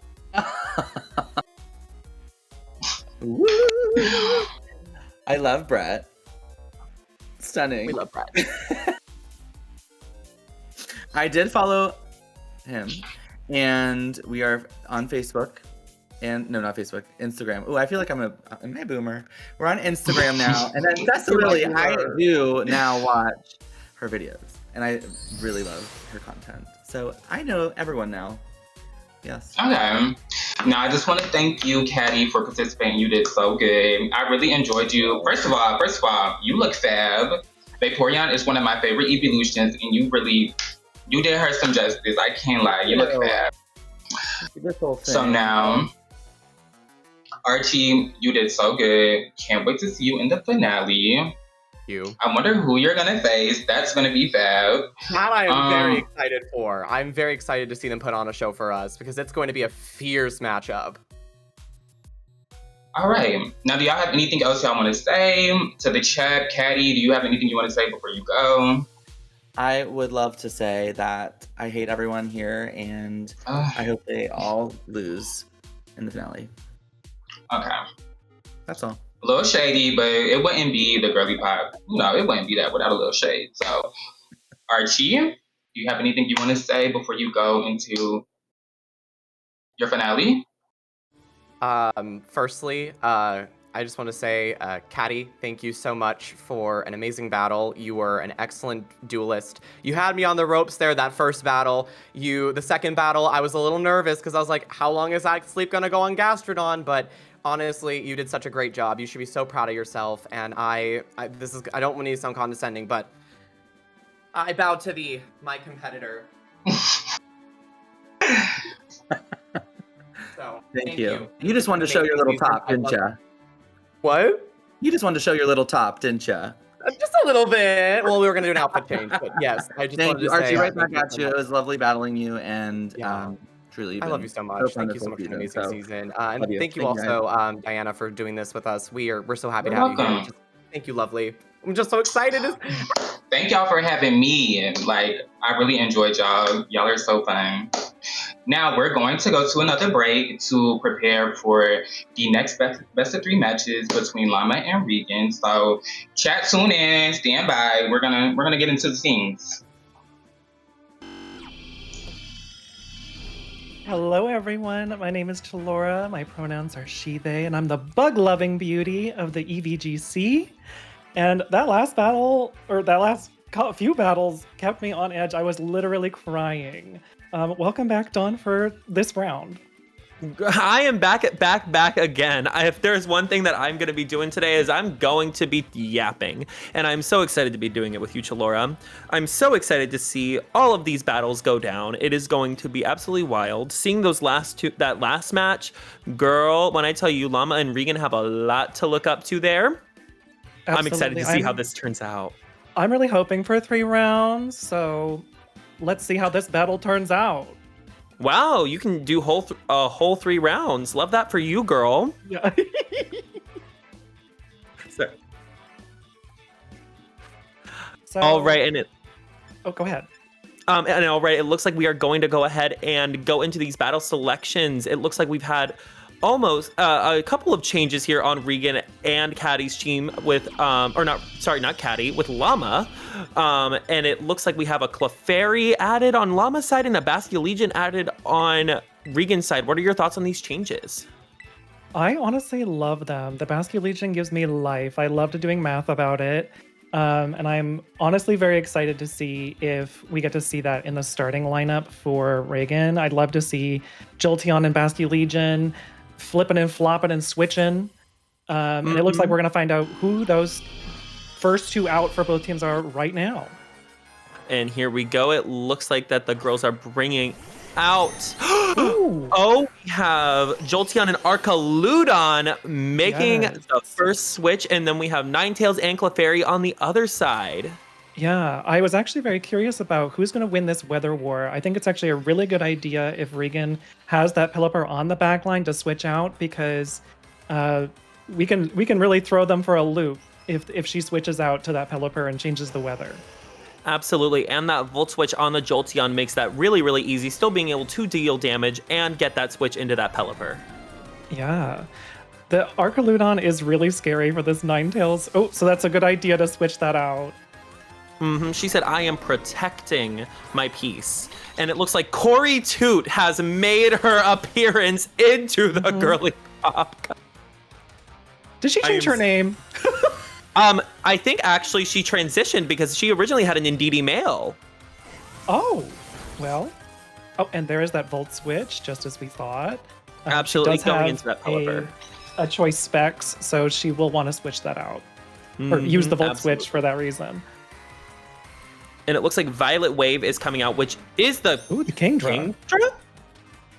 Okay. And we see the Flash Cannon going into we're ignoring the snow. Who cares that it's December? It's December. But you know what? Regan's from Canada. She's used to the snow. If I was in that snow, I would be shivering my little Florida-born native behind off. Absolutely. So, seeing this with that Kingdra switch, which was kind of a gag, what would you expect for the Divas to do in this situation? I honestly don't know. I'm a little thrown off because this was not like the equations I was expecting. I know it was kind of a gag of a prediction, but it looks like that Flash Cannon does go off on that Arcaludon into Corey 2, bringing down her special defense, but that Moonblast coming out into that Protect on the Kingdra side. Yeah, that Follow Me is really helping here. I think Sophia, the Clefairy, being there to use the Moonblast is maybe a good idea before bringing out the Espeon, seeing what damage she can do against these 2 dragons. With the Friend Guard too is extremely helpful, reducing the damage that the ally takes by 25%. And having that Indeedee on the field, which is already very, very bulky on the special side, it is making sure that that thing is not going to be leaving the field anytime soon. Do you have any idea how this? I don't even know which direction this battle's going to go in at this point. Genuinely, I have no clue. I like, have absolutely no clue. It's been a lot of a little playing around. Yeah, just a little playing around. But it looks like, that Muddy Water goes in for that crit onto Corey Toot. That special defense drop from that Archaludon definitely making an appearance here. Yeah. Oh, and we are bringing out the Electro Shot. It's going to take 2 turns. So the first turn, we're going to get an extra 1 increase in the special attack. If I were Caddy here, I would or not Caddy, I keep calling her Caddy. If I were Llama here, I would definitely make sure to go for a Protect, because that is really the only thing you can do against something like that Archaludon. But it looks like now we are seeing Charlie XCX, the Scholar of an Espeon, the shiny Espeon, coming out to the field with that Friend Guard from that Clefairy, definitely going to be helping it out there.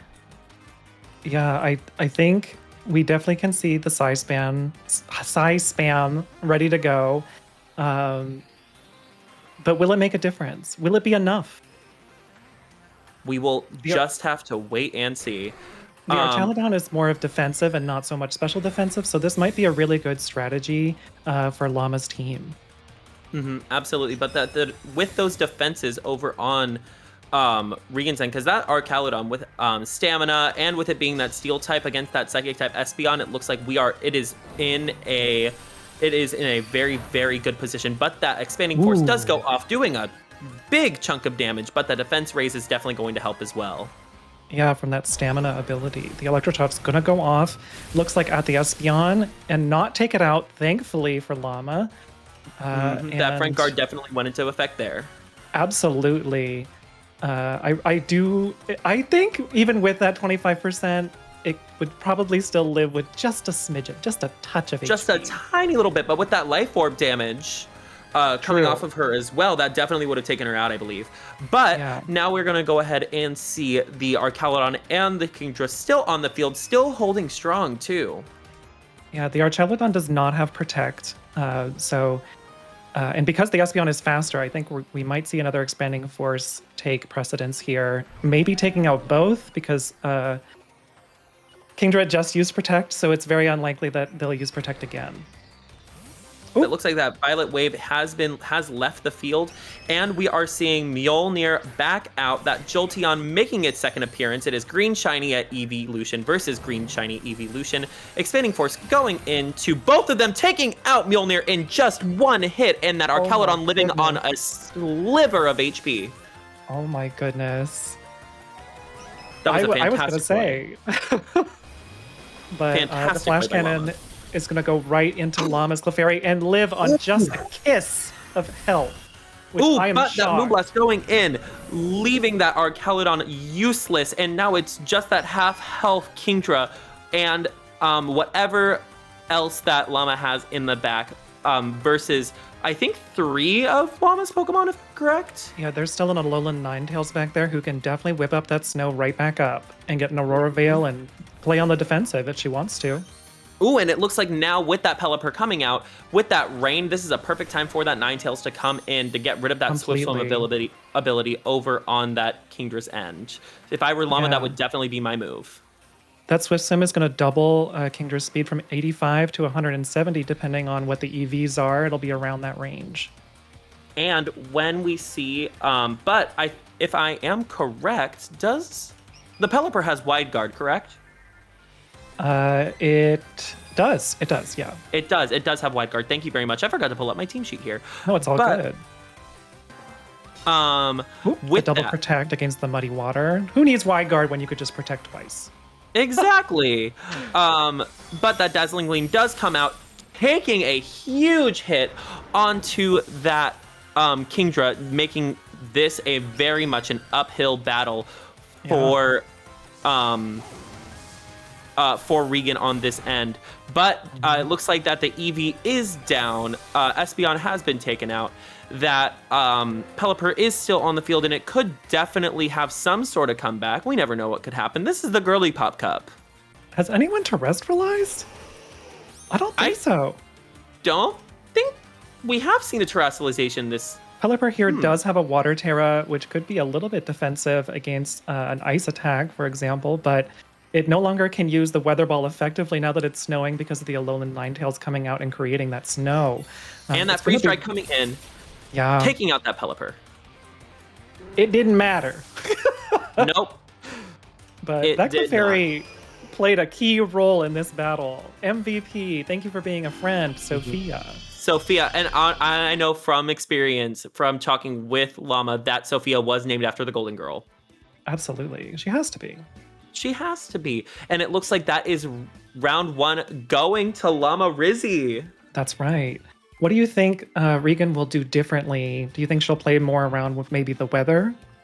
I think Regan definitely has an adjustment to go to here, and I think that definitely playing around with that weather and getting rid of that snow should be her #1 priority because she needs that rain up for her team to succeed.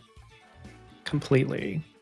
I think a better opening team 2 would definitely help. Like, especially if Llama's going to bring the Ninetales, Pelipper is the slower Pokemon and will get the weather advantage.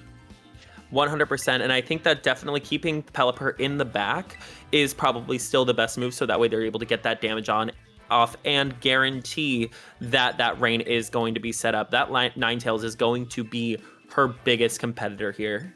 I think so too. We could see an appearance maybe from the Hydreigon if it uses its Terra Steel. Could make it a viable option. Or that physical prowess from Sigourney Weaver, the Sneasler that we see here. I think that that Sneasler could definitely come in handy because it looks like with that Archaludon, with its special defense being so high, it is going to be a doozy to see what they get through, getting through that Archaludon. It has low special defense. Does it have low special? I thought it had the. Yeah, it has high defense, low special defense. That's what it was. Good. Yep. But it usually has the assault. It has the assault vest, correct? Yes, it does. Yes. So that definitely helps bring up that bulk. Yeah, that extra 50% is going to help for sure. 100%, and 100% for that 50%. You could even say. Yeah. Another option could be the Mousehold Archaludon combo. Using the. Oh, it look there. It is. There she is. There she is. It looks like my prediction was correct. And with that Mousehold having that friend guard as well, it is definitely going to be a big help. And I think that the addition of Clefairy onto Llama's side has definitely gone to her benefit. Yeah, I think we're definitely going to see an Aurora Veil, which they're both going to do a setup here. So Mousehold is going to use Population Bomb, hitting the allied Archaludon to activate its stamina, which it doesn't have to do because it's not. It only increases its defense, and this is a more special attacking team on Llama's side, so it might not be the best idea, but it does increase the damage of Body Press, which is one of its fighting moves, which would be pretty helpful here. And with the fear of Sneasler in the back, you don't know if she could even bring that in. So exactly. I think that I think that definitely putting up that Population Bomb would be a smart move on Regan's end since she does not know what is behind there. But it looks like that Population, it does go for Encore, but it fails. And Aurora Veil does get set up immediately.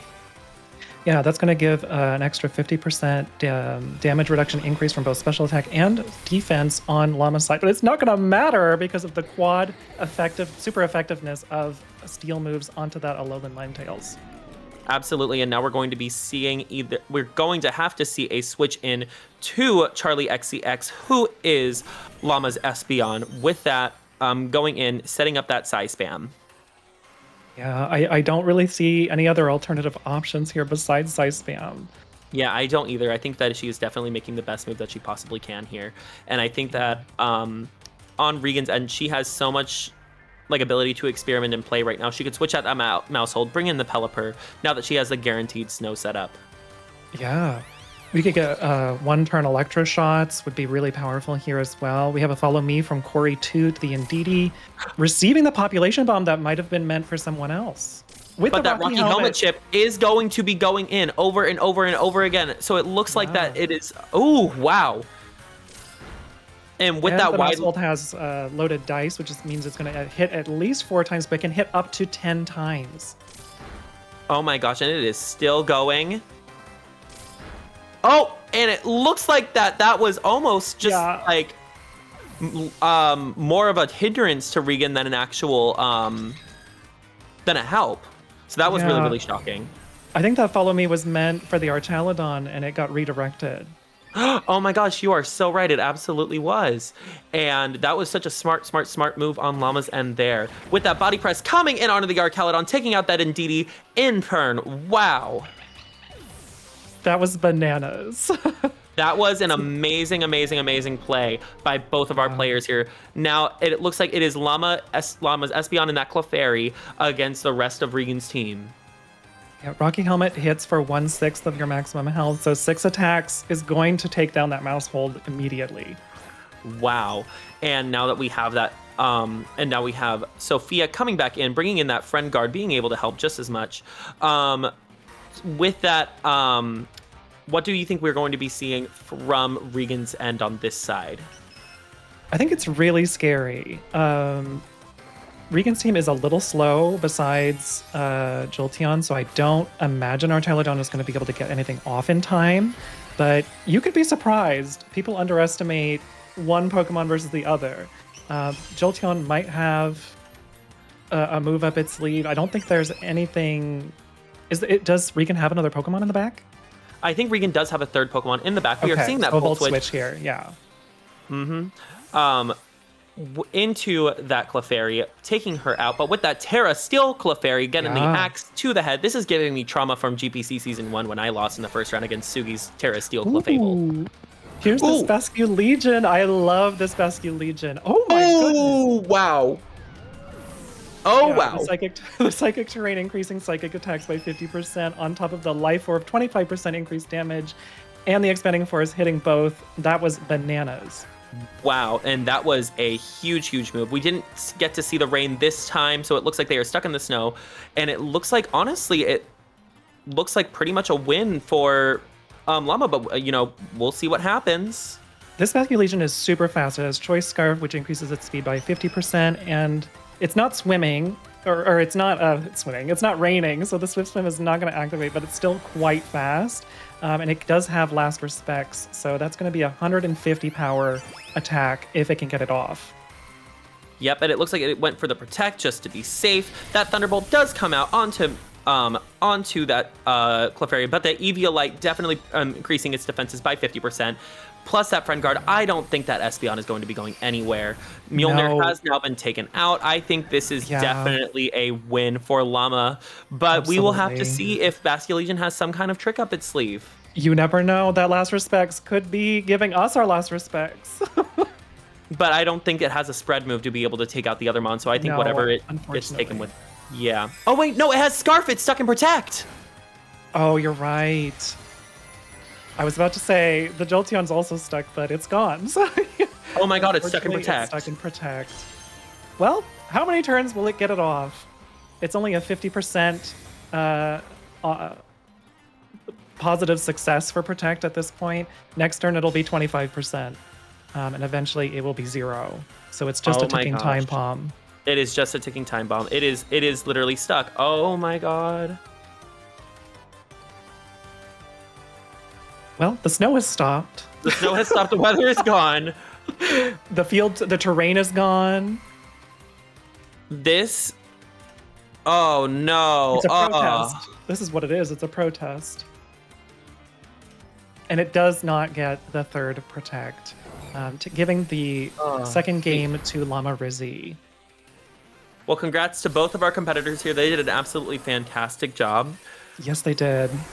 Wow, that was a pretty heartbreaking ending. Seeing that Scarf Bascule Legion with Protect. Oh god.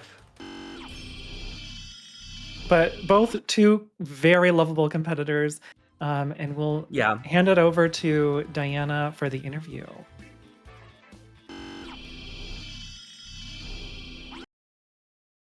I just want to say y'all did so good. Y'all put up such a good match. I feel like a lot of us were just like on the edge of our seats, like, what are they gonna do next? Rick, I just want to ask, that first round, what was going through y'all's head during that first round? Because I feel like the casters, and even myself included, we're all a little confused. Like, okay, what are they trying to do? What are they trying to set up? So, Regan, if you want to start, we can start with you. That's fine. My thought process was not much of a process as much as it was using the natural intuition that was given to me. Also, you know what could have helped? Maybe a terrain move. And Llama, what was your thought process during that first round? Reagan scary, Reagan scary, Reagan scary, Reagan scary, Reagan scary, Reagan scary, Reagan scary. Reagan's really scary. That was really my process, and just to make sure, my, like, the mons that I needed to attack were staying safe. Like, I have support mons, right, but they're there to, in fact, die. So that was, like, really the goal, is to keep my ones that hit hard alive and okay. Okay. And how did that first round affect both of y'all's like decisions going into the second round? Like, did y'all make any changes, or with the Pokemon that y'all chose, with the Pokemon that y'all led with? Like, what was going through y'all's head? You can start Regan if you want. Oh, me? Okay. Or either or. I had when I was practicing, I had a specific setup that I would start with, and I didn't really want to show that hand yet, and I really think that was, maybe I should have. Maybe that would have been a great idea for me, but I wanted to try something different. And that's always worked out really well for everyone. Okay, Llama. Going into the second battle, I knew I would have benefited from Aurora Veil. So I in the first battle I didn't know when. I didn't know when to put in Ninetales to do that. So I wanted to make sure that was up. And yeah. Yeah. And because I got it. Yeah, because that second battle, when you did set up the Aurora Veil, Regan just knocked Ninetales out. I was like, I know. It was like, oh my god. I know. I was like, I need to switch out Clefairy, because Clefairy is what is doing like a lot of the work defensively. And I knew, I was like, that flash cannon is going right into my baby girl, my poor Storm, my poor Halle Berry is going to get killed, but she got her job done, so. Yeah. Also, in that one moment in that second round, Regan, you had me so scared with the population bomb into the Rocky Helmet and Dee Dee. Did you, expect for that to happen? Were you trying to put the population bomb into the Archaludon? Like, what was that decision? Yeah, so I wanted to set up my Archaludon Diva, but unfortunately I forgot about Follow Me. I guess I didn't think of every possibility that could have ever happened, and that's really a damn shame, isn't it? Yeah. That's the first time I ever seen a Follow Me redirect someone doing a move into their partner. So I didn't even know that could happen. So when Llama did that, I was like, and then I just seen the mouse hole tail just chipping away. I said, oh my god, poor mouse hole, poor mouse hole. Follow Me was supposed to be on Archaludon? What was that? Yeah. The Follow Me was supposed to be on Archaludon? Yep, you redirected from my partner. Oh, I didn't know that. That was actually a really good play that you didn't even realize you did. Yeah, that was crazy work. That is insane. Oh, first of all, I'm kind of sorry for that. Nothing to be sorry for, babe. Holy moly. That is wild. I didn't realize it would, take from, oh my gosh, wow. Yeah, that was a really good play. And then also the protect, your Basket Legion, I felt so bad for you Honestly, then, because I was like... I forgot. So I'm not a battler by any sense of the imagination. Come on. I've seen what you can do. You're so good. But this is different though. Yeah. I forgot about what the choice items do, honestly. I knew I had them. And I only remember half the time what like her purpose on this planet. So it gets you sometimes. Yeah, especially when you're in front of people, it's live. It's just like you're trying to hurry up and get them decisions in. Yup. But I got a few questions for y'all. We're gonna start with you, Regan. If you had to say something nice about your competition sisters, look into this camera right in front of you and say something nice.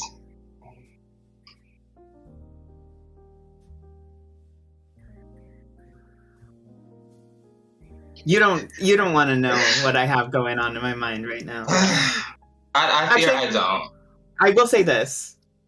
If I had to lose to anyone, I am glad it's Llama. Because if I lost to anyone else, I would actually feel bad for real. But I know that she's an uplifting sister, and the other ones would make me want to, deal with them. Okay, thank you for cleaning it up for Twitch. We appreciate that. And Llama, we do know you are an avid Nuzlocker. So if I say this word, just let us know how it makes you feel. Get this. Oh my god! Not the Getsis! Oh my god. You're gonna trigger her after her win? I'm sorry. I'm like, God. Hopefully that like boosts you up and hypes you up. You are going to the finale. How are you feeling going into the finale, Llama? I have to put Getsis' face on Archie to make sure that I do my best. Llama, don't you dare lose to Archie. I'm being dead fucking serious. I'm being dead serious right now.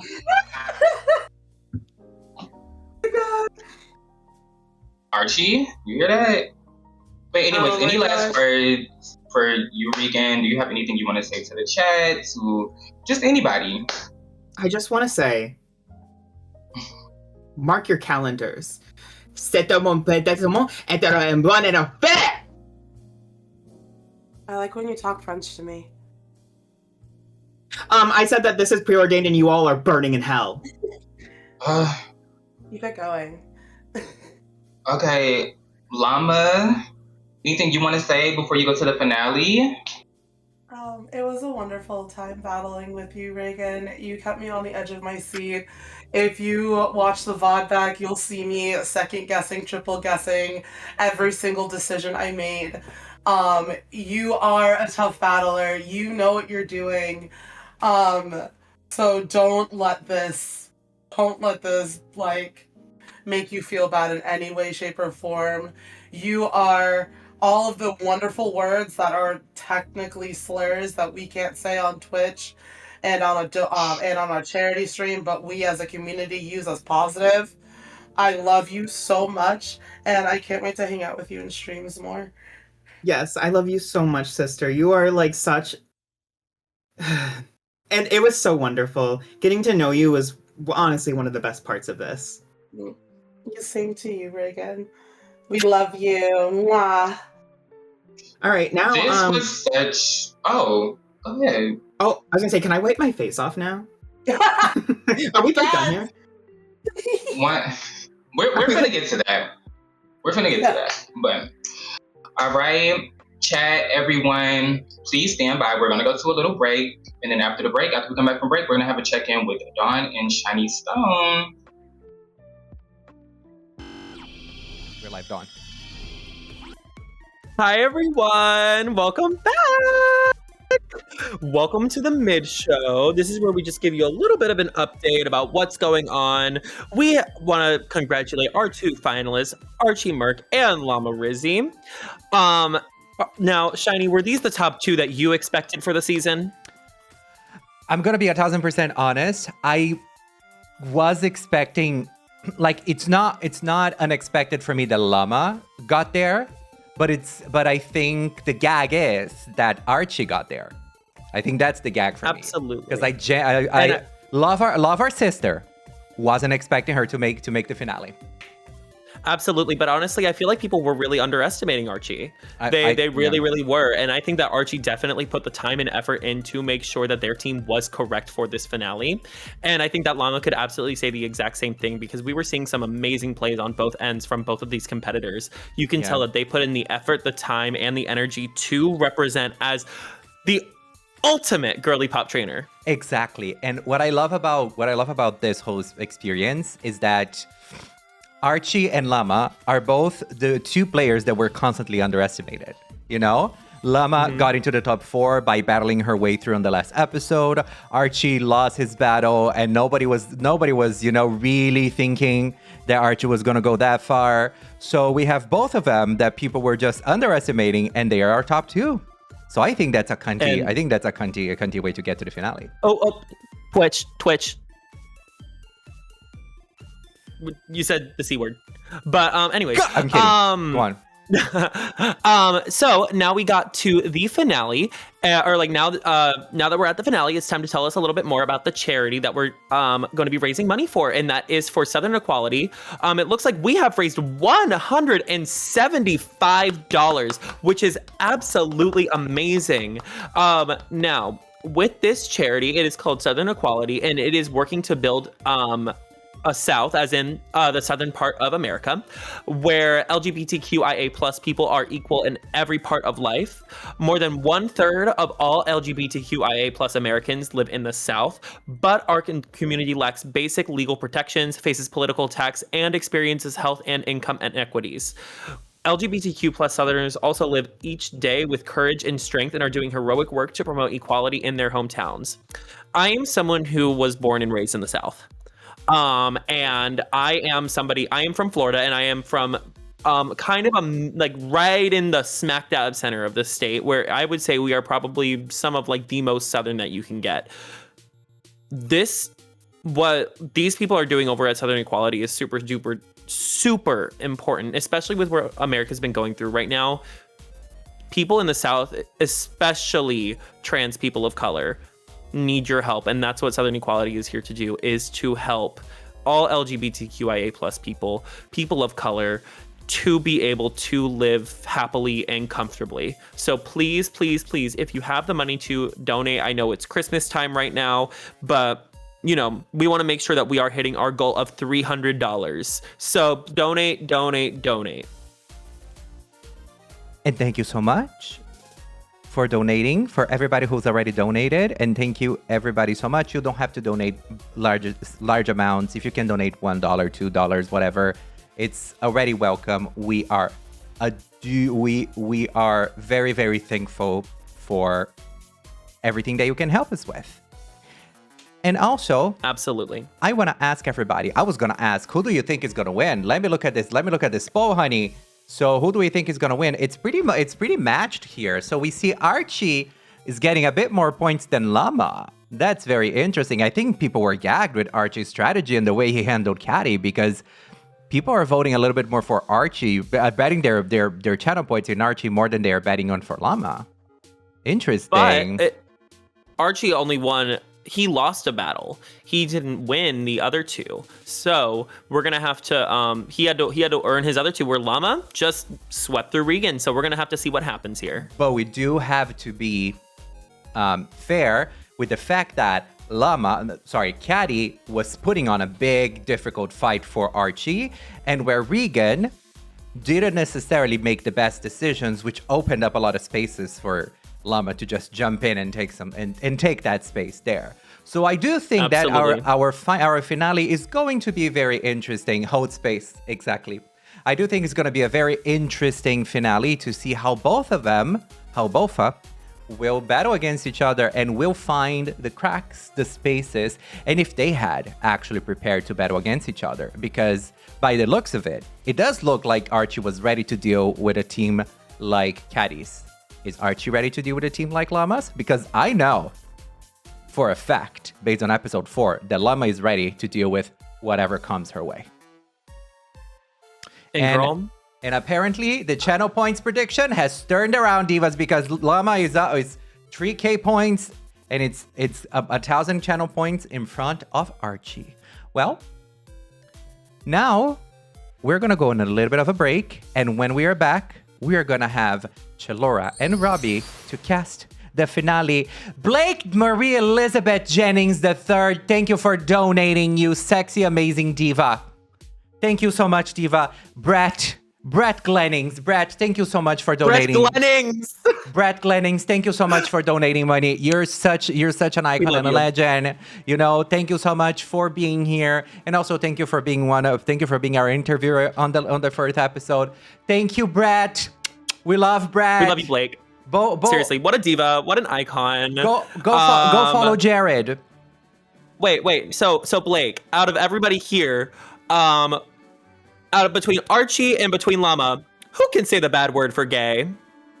Who has committed more war crimes? Who has committed more war crimes for the Pokemon community? Yeah, who has committed more war crimes for the community? Was it Archie or was it Llama? Was it Archie Marie Elizabeth or was it Llama Rizzi? This is important. I think this is a very important question that we need a discussion. This is an important question. Bitch, I don't know what happened, but someone just put like a lot of points on Archie. Wait, someone is like, you know what? Archie's gonna win this shit. Someone really wants some points there. Okay. Listen, Llama's Pokemon nicknames alone, they can all call me it and spit on me in the alley. In the ally. Okay. And you know what? I think that's so much fun and incredible and delicious. Ooh, come on, Allie. I'm screaming. Ally. I love Allie. Talk, Llama. Anyway, we're gonna go on a little bit of a break and prepare for our finale. And once that is done, we're gonna have a very special interview with me and Miss Battle Doll. Enjoy the break. Bye-bye. Bye. Hello, everyone. Welcome back to our battling screen for this final match of the Girly Pop Cup EeeveeGC Extravaganza. Once again, I am Robbie, joined by Chalora, and we are very excited to have this final match start. Yeah, I'm really excited to see how these two super strong competitors are going to go off against each other. Archie with their newfound confidence and newfound team, and Llama with all this experience. Like, they got all this experience from episode 4 as well as through this finale. So I'm really interested to see how those experiences and knowledge culminate. Absolutely. And as Shiny said earlier, this is the battle of the underdogs, the battle of the underestimated. And I am really excited to see who they're going to start with. Do you have any predictions? I originally thought Archie should definitely not bring the Galate or the Amoonguss, but I had a second thought. So we'll definitely see. I'm really curious. But it might be a battle of the weather. So yeah, it might be a battle of the weather. We see the snow warning ability coming in from Ninetales, setting up that snow. Possibly Llama is looking to set up that Aurora Veil. And we see the Ndidi and Hatterene on Archie's side, which is a little more of a defensive play this time, perhaps gouging out what Llama's strategy is. Yeah, I can definitely imagine Archie predicted the weather and is going to send out their own Torkoal to counteract the weather with some sun, and that's going to make the Aurora Veil move useless by the Ninetales. Absolutely. And there is the possibility of a Trick Room as well. And as you predicted, we are going to see Mars teleporting us into a sunny day, taking out the snow for Llama's side. Follow me from the Clefairy to negate some of the damage that could potentially go into Ninetales, and that Aurora Veil, just as you predicted, failing. So really great first turn for Archie, setting off that Trick Room as well. Yeah, the setup is definitely on Archie's side on this moment. If I were Llama, I'd be freaking out. I would be freaking out too. We don't know who is on the back line, and if they want to reset that snow, they're going to have to take the Ninetales back and put her back out. Absolutely. And there is the potential for Llama to come back. She definitely needs to switch in because it is very threatened by that Torkoal. That Torkoal is locked in with choice packs depending on what move it's going to use, but with that sunny day up, it probably is going to be Eruption, and we see that Ninetales being withdrawn on Llama's side. Yeah, unfortunately, a follow me is not going to be effective against a move that hits both targets. And because of the psychic terrain and the sun, Torkoal could be using Eruption, and Hatterene could be using Expanding Force, and it's just going to take a wallop of damage. Absolutely. And we see that Terastallization from Miss Mars teleporting us into yet another fiery Inferno dance. A Protect coming in from Miss Sophia the Clefairy to protect against that eruption that Llama probably saw coming. Yeah, I think both of these team combos is kind of complicated because there's two Indeedis, but that Indeedee took that eruption like a champ. Will it survive the next attack? I don't think so. I don't think so either. And that Expanding Force coming in, knocking out that Indeedee, unfortunately. But this could potentially be a little bit of fodder on Llama's side so that she can set up that Ninetales for that snow warning. Yeah, and regardless of how this game goes, it's going to be a learning experience for both of them. Absolutely. I'm really curious to see what they would bring out in game 2. But anyway, back to game 1. They have to bring out that Espeon. That's the last Pokemon left on Llama's side besides the Ninetales that's still back there. Eruption is going to come off with a Terrafire, doing massive damage because it's still sunny, taking out Charlie XCX, the Espeon, and almost fainting the Clefairy. Almost fainting the Clefairy is right, but that Dazzling Gleam is going to come in and finish the job. Espeon, unfortunately, Llama is going to need to switch the strategy to a little bit more of an offensive strat, because that Aurora Veil, really, Archie, I don't know what to say. I'm left speechless a little bit at how Archie has very expertly clocked Llama's strategy, so to speak. Yeah, I definitely think she needs to bring something more defensive like the Hydreigon. Unfortunately, the Hydreigon's Terra is Steel, so that's not going to be super helpful with the Torkoal, but it's really up to what happens and what plays people make and if they studied or not. Absolutely. And we see a Terastallization from Llama into the Ninetales. The water. Water, Terra, to negate some of that eruption. Hopefully, maybe that Aurora Veil could come up, or maybe she's going to go in with a little more of a defensive strategy. But that eruption is going to take more than half of the Ninetales, so it's not going to survive that Expanding Force coming from Hatterene, winning that first game for Archie. Congratulations to Archie. I really hope Llama brings it back with a fire. Well, I guess maybe not with a fire since Archie uses Flareon. Rather with a water or a psychic energy, if you will. Yeah. The Battle of the Absolutely. Minds. I love how they have the same little picture. Oh, well, people on Twitch can't see that, but you know. But we can, and we can enjoy it from the back of the scenes. So, what do you think Llama needs to do to switch up the strategy? Because Archie came in like a fire truck. Yeah, I think most of Llama's kit or team is a special attacking team, and I think Archie has prepared for that. So I think the best case scenario is to bring maybe something like Sneasler, which is her only physical attacker, and the Hydreigon in some capacity to resist maybe some of that fire if the Torkoal sets up that way again. I'm wondering if Archie's going to go for sort of play it safe because they already have the advantage and just go for a similar strategy, or if they're going to go for something completely new and try to throw her off. Absolutely. And I think that for Archie's sake, it could go either way. But Llama, I don't think that the Ninetales coming in with the Clefairy pair just at the very beginning is going to be beneficial because of this weather war that we spoke of in the very beginning of that battle. Perhaps, like you said, that Sneasler coming in with a close combat, maybe switching in that offensive strategy, or the Dire Claw, and pairing in with the Indeedee, because that Psychic Seed is going to be very helpful for Sneasler.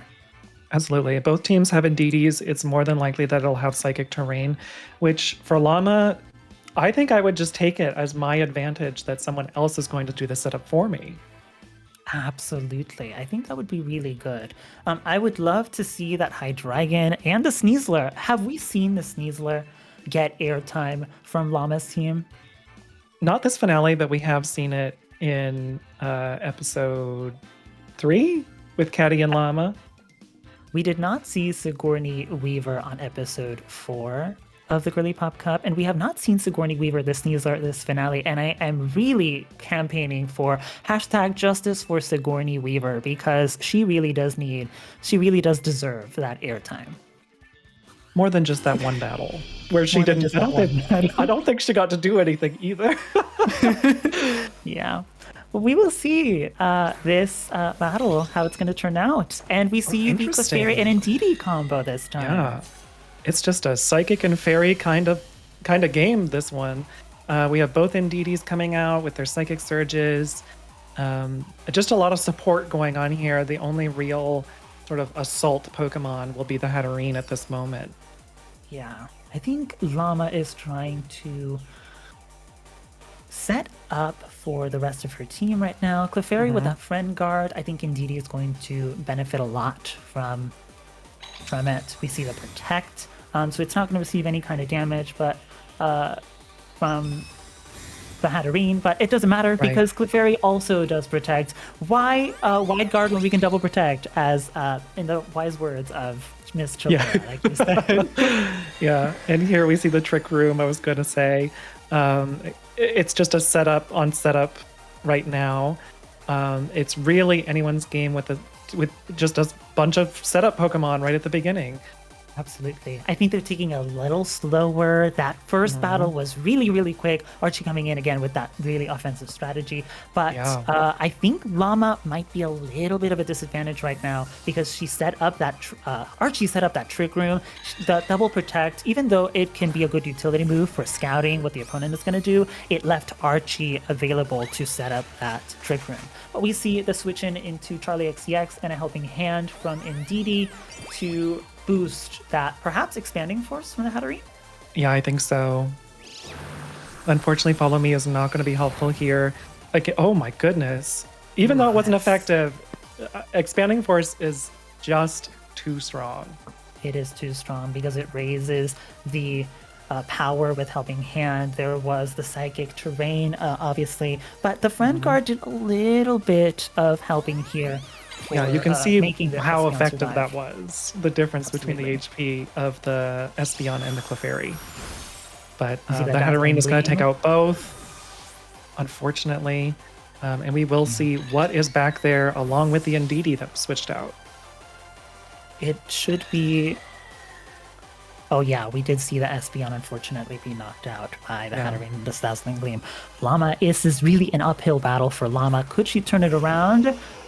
We see the Ninetales coming in, and she really wants that Aurora Veil set up. Yeah.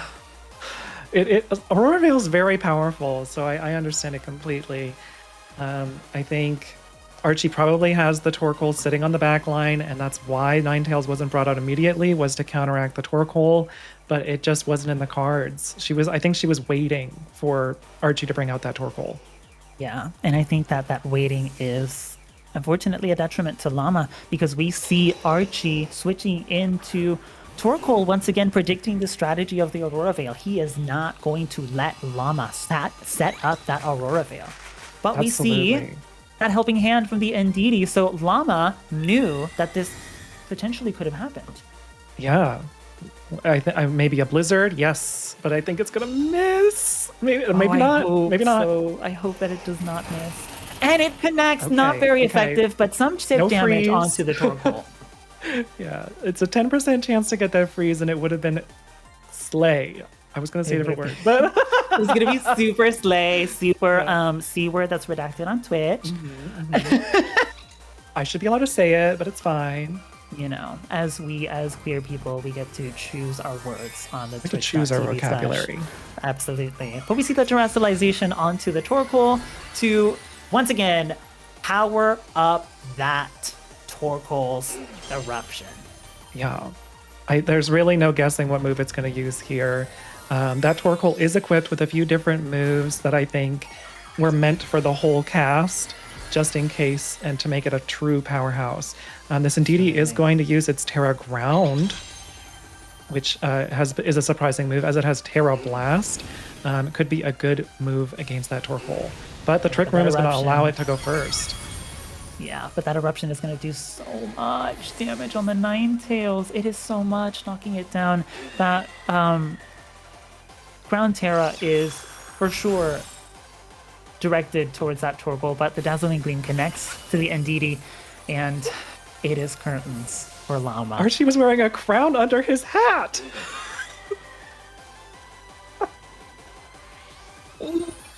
Oh, wow. The championship does go to Archie Merck. Absolutely. What an amazing turn of events, folks. Thank you so much for watching this battle with us, because it was really entertaining, really shocking. Wow, wow, wow.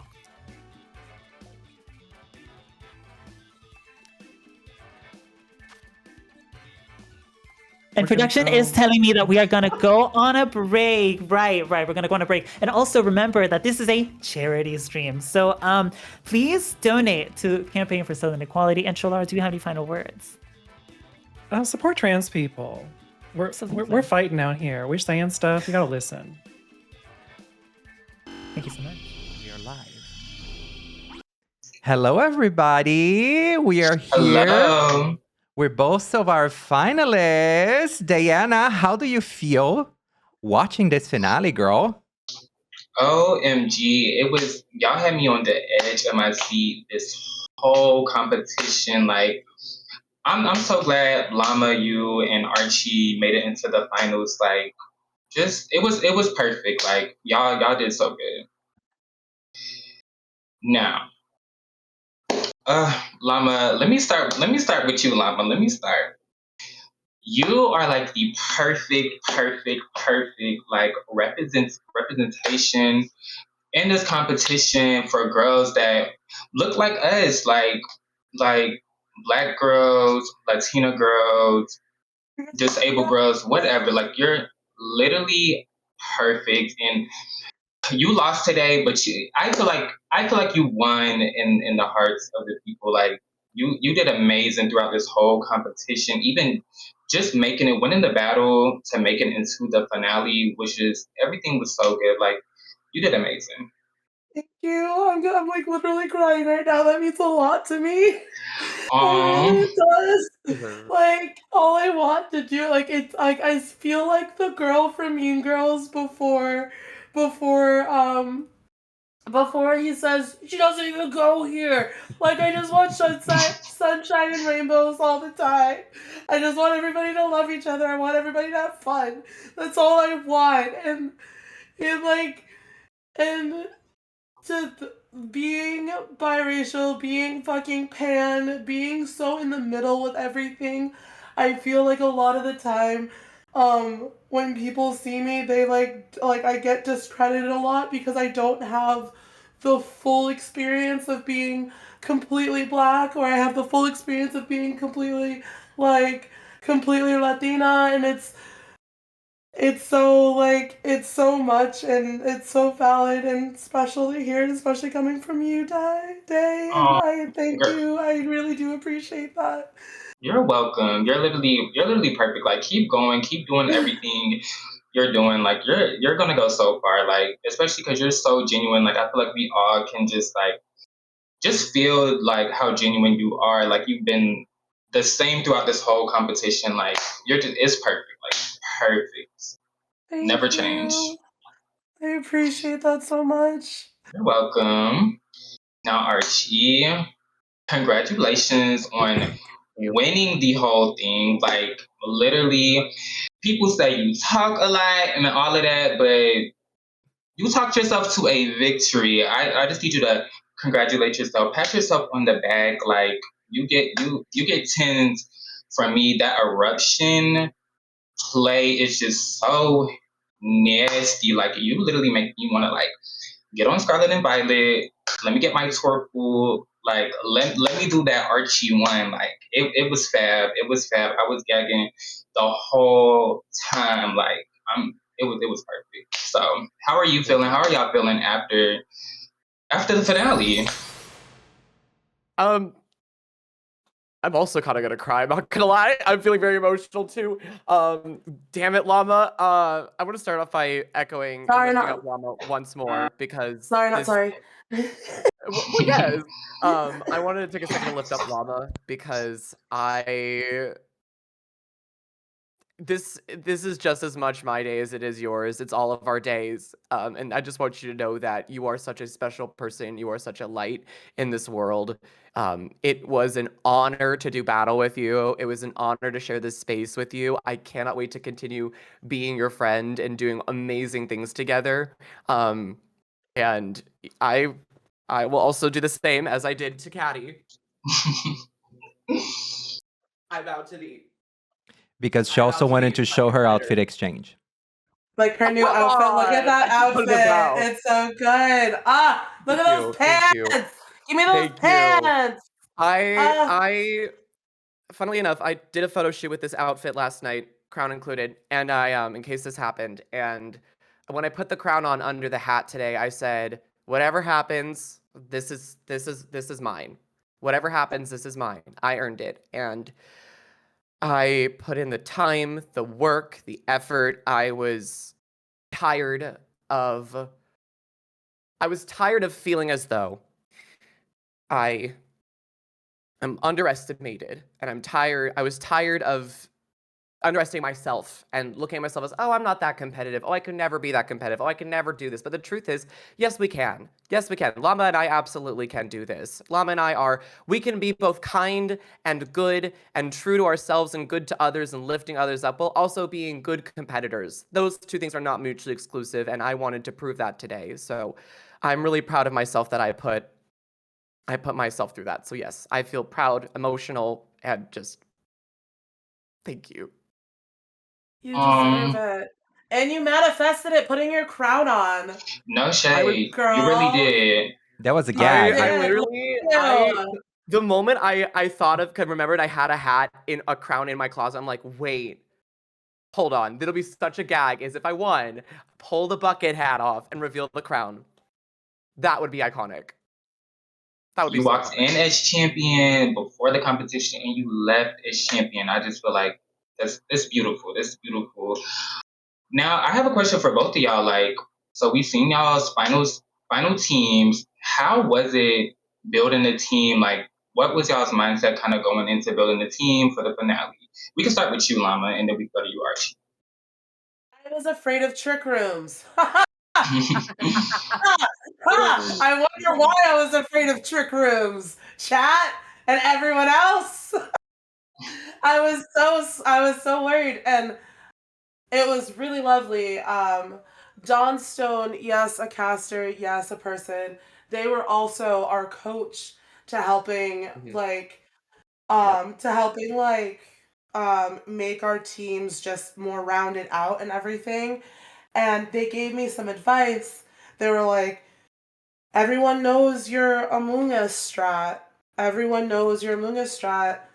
And I said this too. I was like, I'm deathly afraid of using Among Us and then it being viable anymore because everyone saw how I did in the semifinals. Is that I used that Among Us, I abused it. Excuse me, I need a cough. Abused it. Excuse me. You used it so I good. abused that Among Us. Oh, wow. Anyway, sorry. And I wanted something different. I wanted to show something different, and Among Us wasn't going to help me through Trick Room. It just wasn't. And so I needed something else because everybody on my team is invested in speed. Everyone on my team is invested in speed except for Clefairy. And the after me was supposed to be my out. And I was like, fuck yeah, Trick Room after me, great. When I saw that Hatterene and Torkoal were slower than my Clefairy, I was like, I can't win. Eruption? No, I can't win after that. A Terra, so a 2 times stab Eruption from a high special attack Torkoal. With choice spec. You didn't have to rub it in, Archie, but just kidding. I'm kidding, Archie. I'm kidding. All right, rubbing it I'm being in. goofy, nope. But it's so true. With choice specs, put that on top of it too, baby. Like, there was no way. Like, if my Clefairy was not slower than those 2 mons, there's no way I'm getting through. And I misclicked. I didn't want Indeedee. I wanted Sneasler. But Sneasler was gonna go down. Either way, like Sneasler was hit by that eruption, it was gonna go down too. So it really did not matter with Clefairy being. I want to see the stats just to scream at it. I want to see how much faster Clefairy was from Hatterene and Torkoal. Show me your stats later, Archie. I'm gonna put it in Showdown. I want to see it. I want to see it because that's wild. Yeah, that's. I'll post it in Discord and stuff because that team is amazingly crafted, Archie. I feel like Trick Room is Llama's new Getzes. It is. Yeah. Trick Room is what it is. If I come into your streams now and say Trick Room, will you ban me? Maybe a timeout. maybe a little healthy timeout.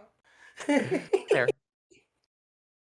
All right. Well, I just want to say, first of all, love the shiny Espeon, Charlie XCX, Brett Summer forever. Like, yes. Like, I literally was rooting for you for that alone. Like, I live for Charlie. Now, Archie, same question to you. What was it like in building the team? And, you can go now. I'm sorry. Oh, you're good. Don't worry. Okay. I would say for me building the team, I knew going into this finale, I had the worst team of everyone on the cast. I just knew it. Okay, my team was awful. It was built around 2 things specifically: Incineroar and Intimidate counters for Flareon, and just setting Flareon up for success. But the thing about that when building a team is if you build it around one Pokemon, the whole thing falls apart. If you prepare for one specific scenario, it falls apart. So I wanted to really recreate a team that would not only give Flareon a boost, but that had perfect synergy, that every single Pokemon could play with each other. And it wasn't just one gimmick, it was 3 gimmicks. It was Drought, it was Trick Room, it was Hyper Offense. So I really wanted to build something that I knew could stand against anyone. And that's why I picked Caddy first, because she was the one that I knew would probably give my team the most trouble. No shade, Llama. I love you, Girly. But I knew that if I wanted to prove that this team could work, I needed to take on my biggest, the one that I would struggle with the most. And I did that. And I'm really proud of my team. I love those slow little babies. I used to think slow was bad, and now I'm like, slow and steady wins the race. Slow and steady wins the race. The tortoise wins. I get it. That's so true, so true. Your team was you probably had one of the best teams in the competition. It worked so well for you. It worked in your favor. You did so good. Both of you did. So do any of y'all have any last words y'all want to say? Anything y'all want to say to the chat about the competition? The floor is yours.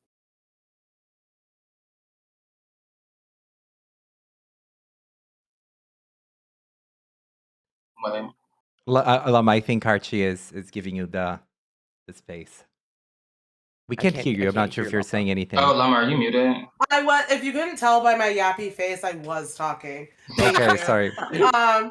But no, so Beefinster in chat, he's actually the one who made me sign up. Didn't make me, but like told me to sign up for this and told me it was a good idea. And he was so right. This was so much fun. It was just really funny. He said, yeah, Archie had 3 gimmicks that could work simultaneously with PSY. I thought that was funny. So good. But no, my last words are just thank you for this.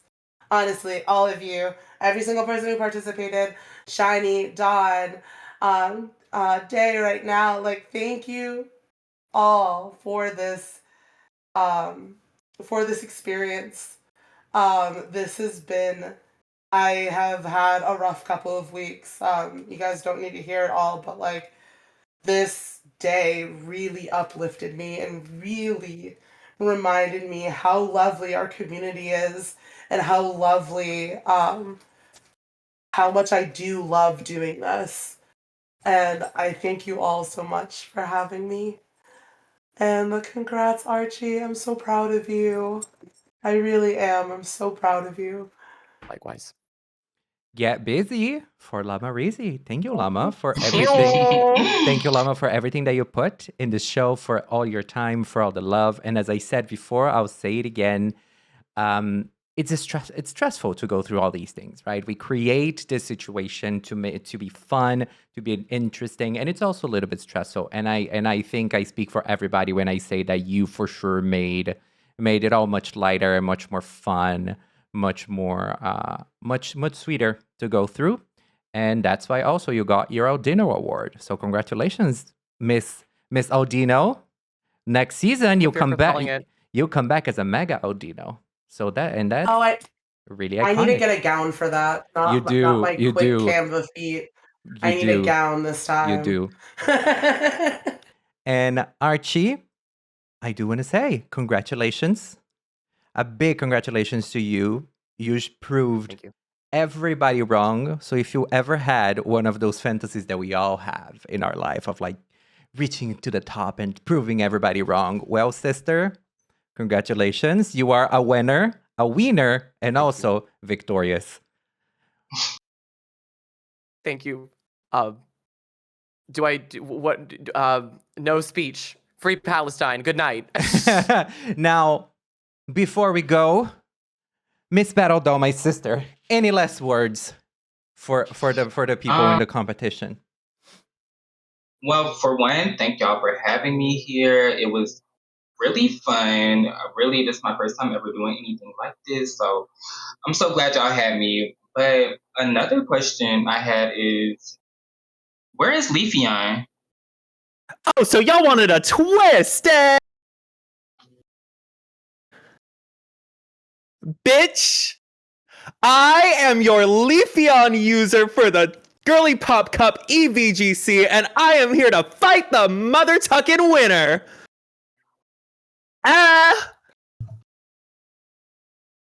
Wait, actually?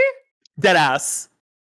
Let's go. Come on. Get your ass ready, bitch. Get your mother. Come on, let's fucking go. Let's go. Get your ass ready. So, Divas, we're going to go on a break because our winner has one last challenge to face, which is battling Dawn Marie Elizabeth Franklin Stone, the fourth, because she already killed 3 people. So we're on the 4th one. I thought it was because of 4. Yeah. And before we go, I just want to thank everybody because we did surpass our goal with the donations. We are at 460 doll hairs. So thank you so much for donating so much money for the queer people in the South of America. They need it. I appreciate everyone for doing it. Your amazing, incredible work. Boots, Diva, sickening tea boots. Thank you everybody so much for doing that. That's amazing, incredible. If you feel it in your heart to donate a little bit more, do it. And with that being said, let's go on a goddamn break. Bye.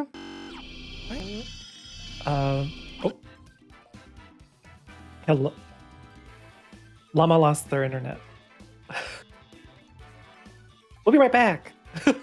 We must go back on a break or while Shiny figures it out. But okay. The show must move on. Please I'm just as surprised as you. everything that is going on.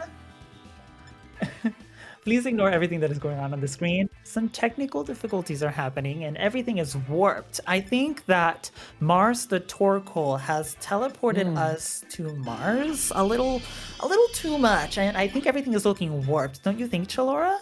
I think Hoopa could really help us here. Hoopa, where are you? Absolutely, Hoopa could help us here. But our players are already starting to set up, so Chalora and I are just going to talk about what strategies Dawn and Archie have up their sleeves. Yeah, we've seen a few different battles from Archie, so really it's just Dawn's team that is the surprise here. There are 2 Torkoals. There's a Torkoal on each side. Yes! It's a toss-up. It is a toss-up. I think that this battle could go either way. I think they're pretty evenly matched. These nicknames from Dawn, She is going to give it to you every 4. We're starting off with Brick, the Ursaluna, and Gigabyte, the Porygon 2, with Amoonguss and Gallade on Archie's side. Yeah, that download is going to give it an attack boost, telling us that their defenses on Archie's side is actually lower than their special defense. Absolutely. And Archie right now could go for a Spore to get Ursaluna asleep because it is going to be a heavy hitter. It is the Guts Flame Orb combo that we have seen previously. Porygon is quite bulky, but some chip damage from that Rocky Helmet, if it happens to hit Amoonguss, could be helpful. But we're instead seeing a switch from Porygon 2 onto Little Girl. The Torkoal! There she is. This Ursaluna is a little bit different than Caddy's. It does have Earthquake as opposed to, I forget what the other ability was. But we're seeing a Rage Powder on the Amoonguss, going to focus all the center of attention on itself. And Imprison. Locking all of those, sealing all of the moves that Gallade might share with the opponent. Yeah, Dawn's Torkoal also does not have a choice item, not locking it into its moveset, which could give it a little bit of diversity, could give it a little more options, versatility. Absolutely. I think that Archie in this moment was trying to go for the Imprison because of the Porygon 2's Trick Room. But Dawn perhaps predicted that maybe that's what Archie was going to go for. We see a Rage Powder onto the Amoonguss, become the center of all the audience's attention. That Sacred Sword knocking out the Porygon 2 did not stand a chance. No, not at all. That was just a really unlucky swap in. Oh, and then... Little Girl is gonna lose some stats there from his special attack, but take out the Amoonguss in the process. Absolutely. That Overheat packed a really, really heavy punch, but that Eject Pack, because of the special attack that it lost, is going to take out on a little vacation off the field, and Crossdresser is going to come out of the field, the Leafeon. Yes, with Chlorophyll, so it's going to double its base speed to 190, and that's going to be a typical range because we don't know of the EVs. Or is it IVs? Yeah. EVs. Yeah. EVs. Yes. The EVs at the EeeveeGC? Absolutely. I was going to make that same punch, Alora. But we see the Torkoal back again, like Alyssa Edwards on Global All-Stars. Maybe let's not mention that season, but that Torkoal is back to reset its stats, so its Overheat is going to pack a lot of damage. Yeah, and we have the Flareon directly face-to-face with that Leafeon. In the sun is a little scary. I wonder if Dawn is going to use its Terra Water. Oh, and we're going to see who is going to Terra right now. And that Terastallization is going to go into that Leafeon with a Water Terra type, just as you predicted. I think that Archie in this moment is planning to go for that Eruption, and Dawn is predicting that Eruption. But that Helping Hand goes into the Leafeon from the Torkoal, and a Protect from the Flareon to try and get perhaps the Guts next turn. Yeah, I'd be curious to see if Archie had predicted any of this, and if they're going to change, or what they're going to do, really. Absolutely. They're pretty evenly matched in this moment. Both of the trainers have 3 Pokemon, 1 knocked out each. I think that it is anyone's game. The Leafeon could go for a... it went for the Leaf Blade onto the Torkoal, but it could go onto the knockoff on the Torkoal to try and lower that power from the Eruption of the Choice Specs.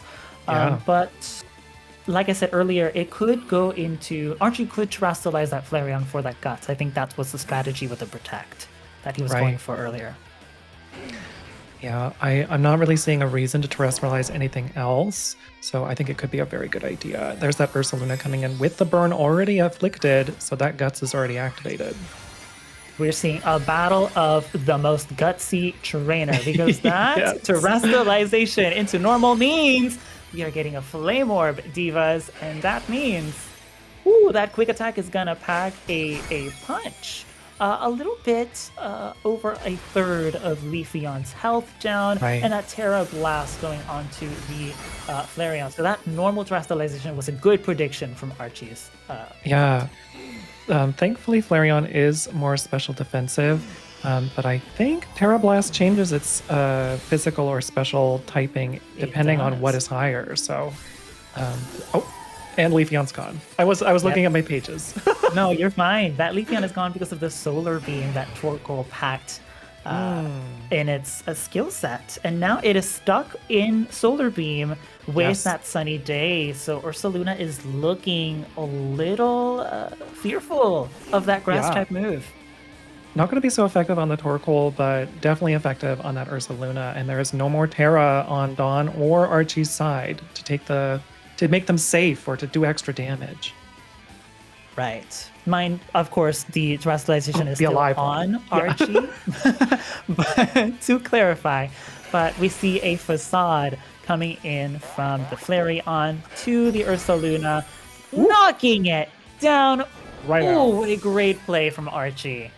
Yeah, I was honestly kind of sad that we didn't get to see a lot from the Flareon, who's supposed to be the main focus of this whole challenge, and now we see it. And now we are seeing it. That Solar Beam once again is going to connect, this time onto Torkoal, which is not going to do as much damage as you said earlier, but Right. that Overheat is going to knock out that Flareon. Partially, that special attack is going to, but same strategy, that Eject Pack is going to go off and Torkoal is going to come out in the other side of the field. If Dawn still has another Pokemon, which I don't think she does. I think that's the last one. It's Torkoal versus Torkoal and the rest of the world. And the rest of the Torkoal. world is Gallade, Mercury, Yeah. the Gallade, which is Archie's namesake. He is named after Freddie Mercury. And that Right. Sacred Sword knocking out that Torkoal. Little girl, you have Little been girl. knocked out. Winning that game for Archie, guys. That's our winner. First round between Archie and Dawn, and Archie's already claiming names as your newest Ultimate Girly Pop champion. That's right. Now, What Chalora- changes? Oh, were you going to ask me that? I was going to ask you, yes, absolutely. But if you want me to go, I can do it. Yeah, you can want me to go do it? I ahead. can You do it. ask me. Okay, I can. Chalora, what strategy do you think Dawn could go change into during the second round? Oh my god, what an unexpected question. Absolutely. I really think changing up that Porygon, switching it for the Sableye might be Dawn's benefit. I think also bringing out a Dragonite would be really, really wonderful to see. This Dragonite is really interesting. It is built up with a loaded dice and scale shot, which could just add an interesting spin to this battle. Absolutely. It is a defensive typing against all this fire and element damage going on, but it is risky against some of the fairy typing moves that Archie has in their arsenal. Right. That normal Terra type on the Dragonite could lower some of the fairy type damage, but that loaded dice with the scale shot could be good. It has that access to extreme speed and especially Ice Spinner. So if Archie happens to bring that Indeedee, that Ice Spinner is going to take out the terrain from the Right. field. So it could be very good for Dawn to bring that Dragonite if Archie brings in the Indeedee. Right. And especially with a multi-scale ability, the first damage that it takes is going to be a lot less. Absolutely. And just as we were talking about, that Dragonite is going to come in with the Sableye, just like you said, Chalora. Both the Pokemon. Who's doing their Pokemon that we were research? talking about. F.A. redacted, because I don't want to get the Girly Pop games demonetized. And Creature, the Sableye, coming into play on Dawn's side. I think she wants to play a little more offensively with Dragonite. And a turn 1 Terastallization coming in onto the Dragonite for that normal boosted extreme speed. And Sableye also has the ability to support Dragonite here with Right. Prankster. And it has Fake Out. And it has Fake Out too, but Fake Out doesn't really work right now with Psychic Terrain. Oh, that's true. It is a priority move. But it is going to set up a light screen, increasing the special defense. And that And the Ice Spinner did coming go off. in. Go ahead. Ice Spinner did go off, yes. which is going to take out the psychic terrain on the field. Right. It's going to activate the eject pack of the Indeedee, which so it can come back and reactivate that psychic terrain. I think that would leave Archie feeling maybe a little hopeful because it can come back. We can do it again. Absolutely. I think right now Archie's strategy could be a little bit of that trick room setup, but instead we're going to see Flareon coming in. Ooh. Am I right or am I right, folks? That trick room going off. I predicted that so fiercely. Yeah, look at you. I'm getting professional at VGC casting, y'all. That's right. I am a little scared of this Sableye who has foul play, which uses the attack stat of the opponent it is attacking, which could go right onto that Flareon and use its own attack against itself. Yeah. We see Hatterene switching out for the Indeedee, once again kicking off that psychic terrain, which could be helpful for Archie right now. We're going to see that normal terrestrialization, perhaps. That's right. Onto Flareon so that he can get the guts once again. He's really showcasing his winner Pokemon for this competition. I love to see it. Right. We haven't seen the other two Pokemon from Dawn just yet. Oh, and there was that foul play coming right into the protect that Flareon set up. And there's the scale shot. Also going right into the Flareon. There was a very good prediction on Archie's part to protect the Flareon, and that scale shot, as you said, coming in, and the foul play. Flareon is going to need to really hit this time. I think the Trick Room is very helpful here because Dragonite is quite speedy, but it's still very healthy. Archie has not been able to do any damage to Dawn's Pokemon. There goes the foul play into the Indeedee, taking it like a champ because it has a lower attack stat. And a Flare Blitz going, oh, wow. It still does a tremendous amount of damage, even with that multi-scale, which gives it a little bit of a boost when Dragonite is at full health. And wow. There's a 10% chance for that scale shot to miss, and it hit. It missed. It missed. Oh my gosh, it did miss. I'm a little speechless because this battle could go either way, and they're really holding their own, both of these trainers. I think they really, really want to... Archie really wants to showcase that he's become really good at VGC. He's really practiced with this team that he created all by himself. And I think the Trick Room strategy is playing off very nicely for him. We are going to see a switch in here from the Indeedee into Mars to teleport us, really giving us the teleporting fantasy with the Psychic Surge and the Drought all at the same time. And the foul play going into the Torkoal. I think that Dawn could be in a little bit of trouble here. Yeah, I think it's smart of Archie to not just use the Indeedee with Follow Me and to bring it actually back to reuse later. To bring out that psychic terrain one more time if he ever needs to. And the Dragonite was taken out by the Flareon, so we finally get to see another Pokemon. And that Pokemon is going to be Rick, your Saluna. Luscious Massacre that Luscious Massacre cameo really tickled me earlier. But what do you think we're going to see here from Dawn? I think she's hoping to use some earth attacks, some ground attacks against that Torkoal. But unfortunately, we know from the previous battle that Solar Beam might be the one that comes out to play against. And it'll be effective against the Leafeon if it Terras as well. But did we already see the Terra on Dragonite? I believe we did. We did see the terrestrialization on Dragonite for that extreme speed, so Dawn no longer has terrestrialization. And just as you predict, that Solar Beam connecting onto Ursaluna, bringing it to a third of its health, and that foul play going into, once again, a special attacker, which is a very interesting strategy from Dawn. Oh, but there is the protect on the Flareon, so I think she did a little more smart this time around. That Earthquake. The Earthquake, the Motherquake, if you will. Motherquake. The Pussquake. Yeah. I really do think that light screen from the first turn really did help out protecting that Ursaluna. It did not have the burn and did not activate its guts just yet, so that Earthquake could have done more damage. Absolutely. Now, Dawn is in a little bit of a pickle. She's feeling pickle, but she's a little bit in a pickle as well. We're going to see Hatterene switching in for the Toko that just got knocked out. And that is the first knockout for Archie's team. Yeah, we still have the very weak Ndidi on the back line.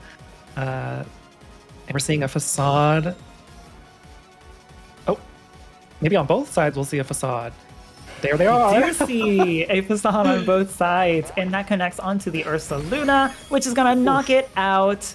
Ooh, the brick has been taken out. That foundation of Dawn's team looks really, really like it's crumbling. And that foul play connecting onto that Flareon, finally taking it out of play. Sableye is looking, sitting pretty with her little jewels on the field. We're going to see that Ndidi again, and we're going to see Dawn's final Pokemon, which should be Leafeon. Yeah, that foul play is going to do a lot of damage because Guts was activated, increasing its attack stat by 50%, and foul play uses that stat. So it's definitely going to do a wallop.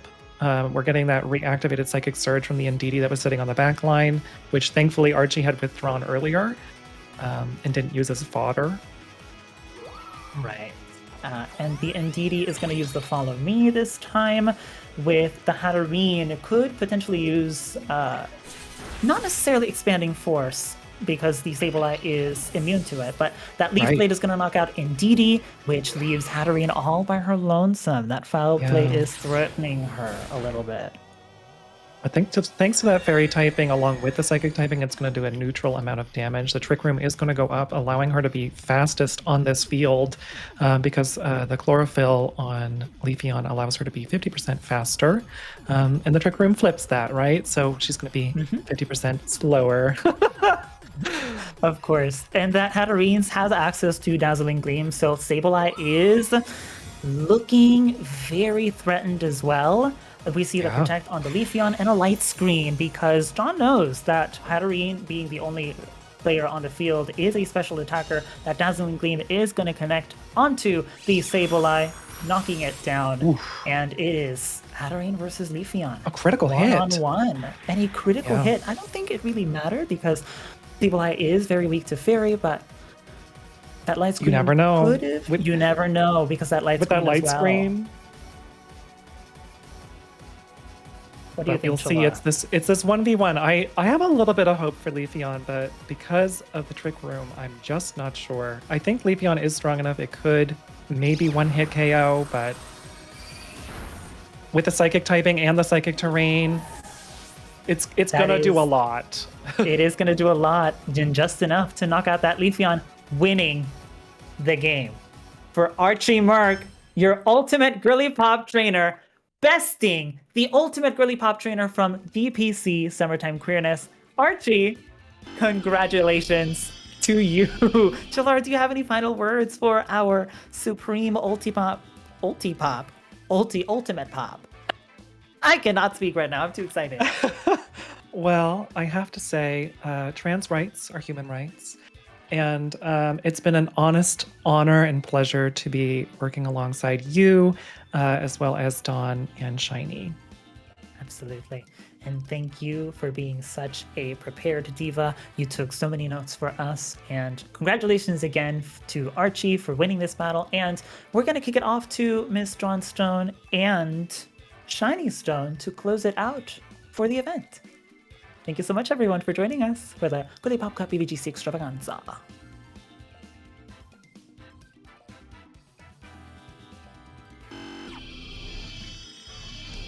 Well, hello everybody. It is me, Dawn Stone. How is everyone doing? And me, Shiny Stone. Did I say Dawn Stone? Oh, Jesus Christ! I thought you were saying it's me, Dawn Stone. Girl, my brain is already, going crazy. Well, everybody, that was a goddamn finale. That was a goddamn finale if I've ever seen one. Let's hear once again for our winner, basically 2 times winner at this point, Archie Marie Elizabeth Merck, who won the Girly Pop Cup EeeveeGC Extravaganza. Yeah. And once I again, am so proud. we are not beating the Twink allegations as Girly Pop Cup winners. You know, one day we'll get there, but today is With not that day. Marty being the only exception, to be completely honest. But anyway. Well, I'm the cross-dresser. I think that's close enough. Well, anyway, Dawn Stone, how was it for you? That was amazing. I thought it would just kind of be a really, really fun idea. Because Leafeon was the only Pokemon that wasn't used, so I was like, we have to incorporate Leafeon somehow, and we had this whole storyline the entire season of where is Leafeon? You know, and the contestants were asking, I was asking, everybody was asking, so I was like, you know what? Maybe we all are Leafeon, and that's why if you've noticed like subtle hints, like I was wearing green today, or I had little plants all on the sleeves of my hoodie right here. So that way I was kind of like subtly referencing the fact that I am the Leafeon trainer. So, you know, I just had to come in. I had to have my bonds with the Luscious Massacre quotes. I was just there to have a good time. Honestly, I kept misclicking. So... You do that a lot, by the way. Nobody blamed me. We had for everybody that watched all of our battles in the casting challenge. I am not the best VGC player. That's why I organize these things. I don't participate in them. The only reason why I won the last battle is because Dawn was not paying much attention to the last battle. So that's the only one that I won. Girl, no, don't discredit yourself. I was just... That team was so last minute thrown together that I was just like, here you go, girl. I mean, try this one. To be 1,000% honest, I tried to make a Victor Bell work. And that's a little bit complicated. You know, that's a little bit like piece with that. Baroque, if that makes sense. You know? Well, I just want to thank everybody for coming. I just want to thank, again, the cast, the hosts, the producers, the story producers, Jesus and God, as Regan said. And thank you everybody so much for being here. Archie Merck, thank you again, and congratulations one more time for showing that Demon Twinks still are winning. Dawn, any last words? I have one more thing to say. Well, yes! I thought you were going to say hello. To quote our Girly Pop Cup winner.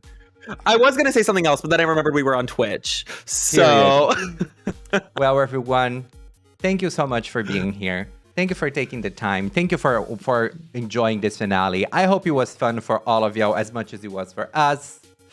And remember. And go on. Before we go, we are going to raid over into Aria Zero because she is doing a Girly Pop lock. Oh, is she doing a Girly Pop lock? Okay. She's doing a Girly Pop lock. So we're going to go raid into Aria Zero. It's Aria Zero Queen, right? Aria Zero Queen, yeah. Okay. Oh, okay. That was a message from production. Robbie was faster than me in that. Anyway, so we are raiding an area with Area Zero. It's gonna be fierce, delicious, and sexy. Say hello. Say congratulations. Say everything to Aria and Aria, actually. Aria. And remember, Aria. We love Aria. We love Aria. I think it's like I love Aria. Area Zero is my favorite drag queen of Canada. I love Area her. Zero, my favorite Canadian drag queen. All right, we're going to be going over to Aria's stream. We'll see y'all there. We hope you have an amazing rest of your day and a rest of your evening.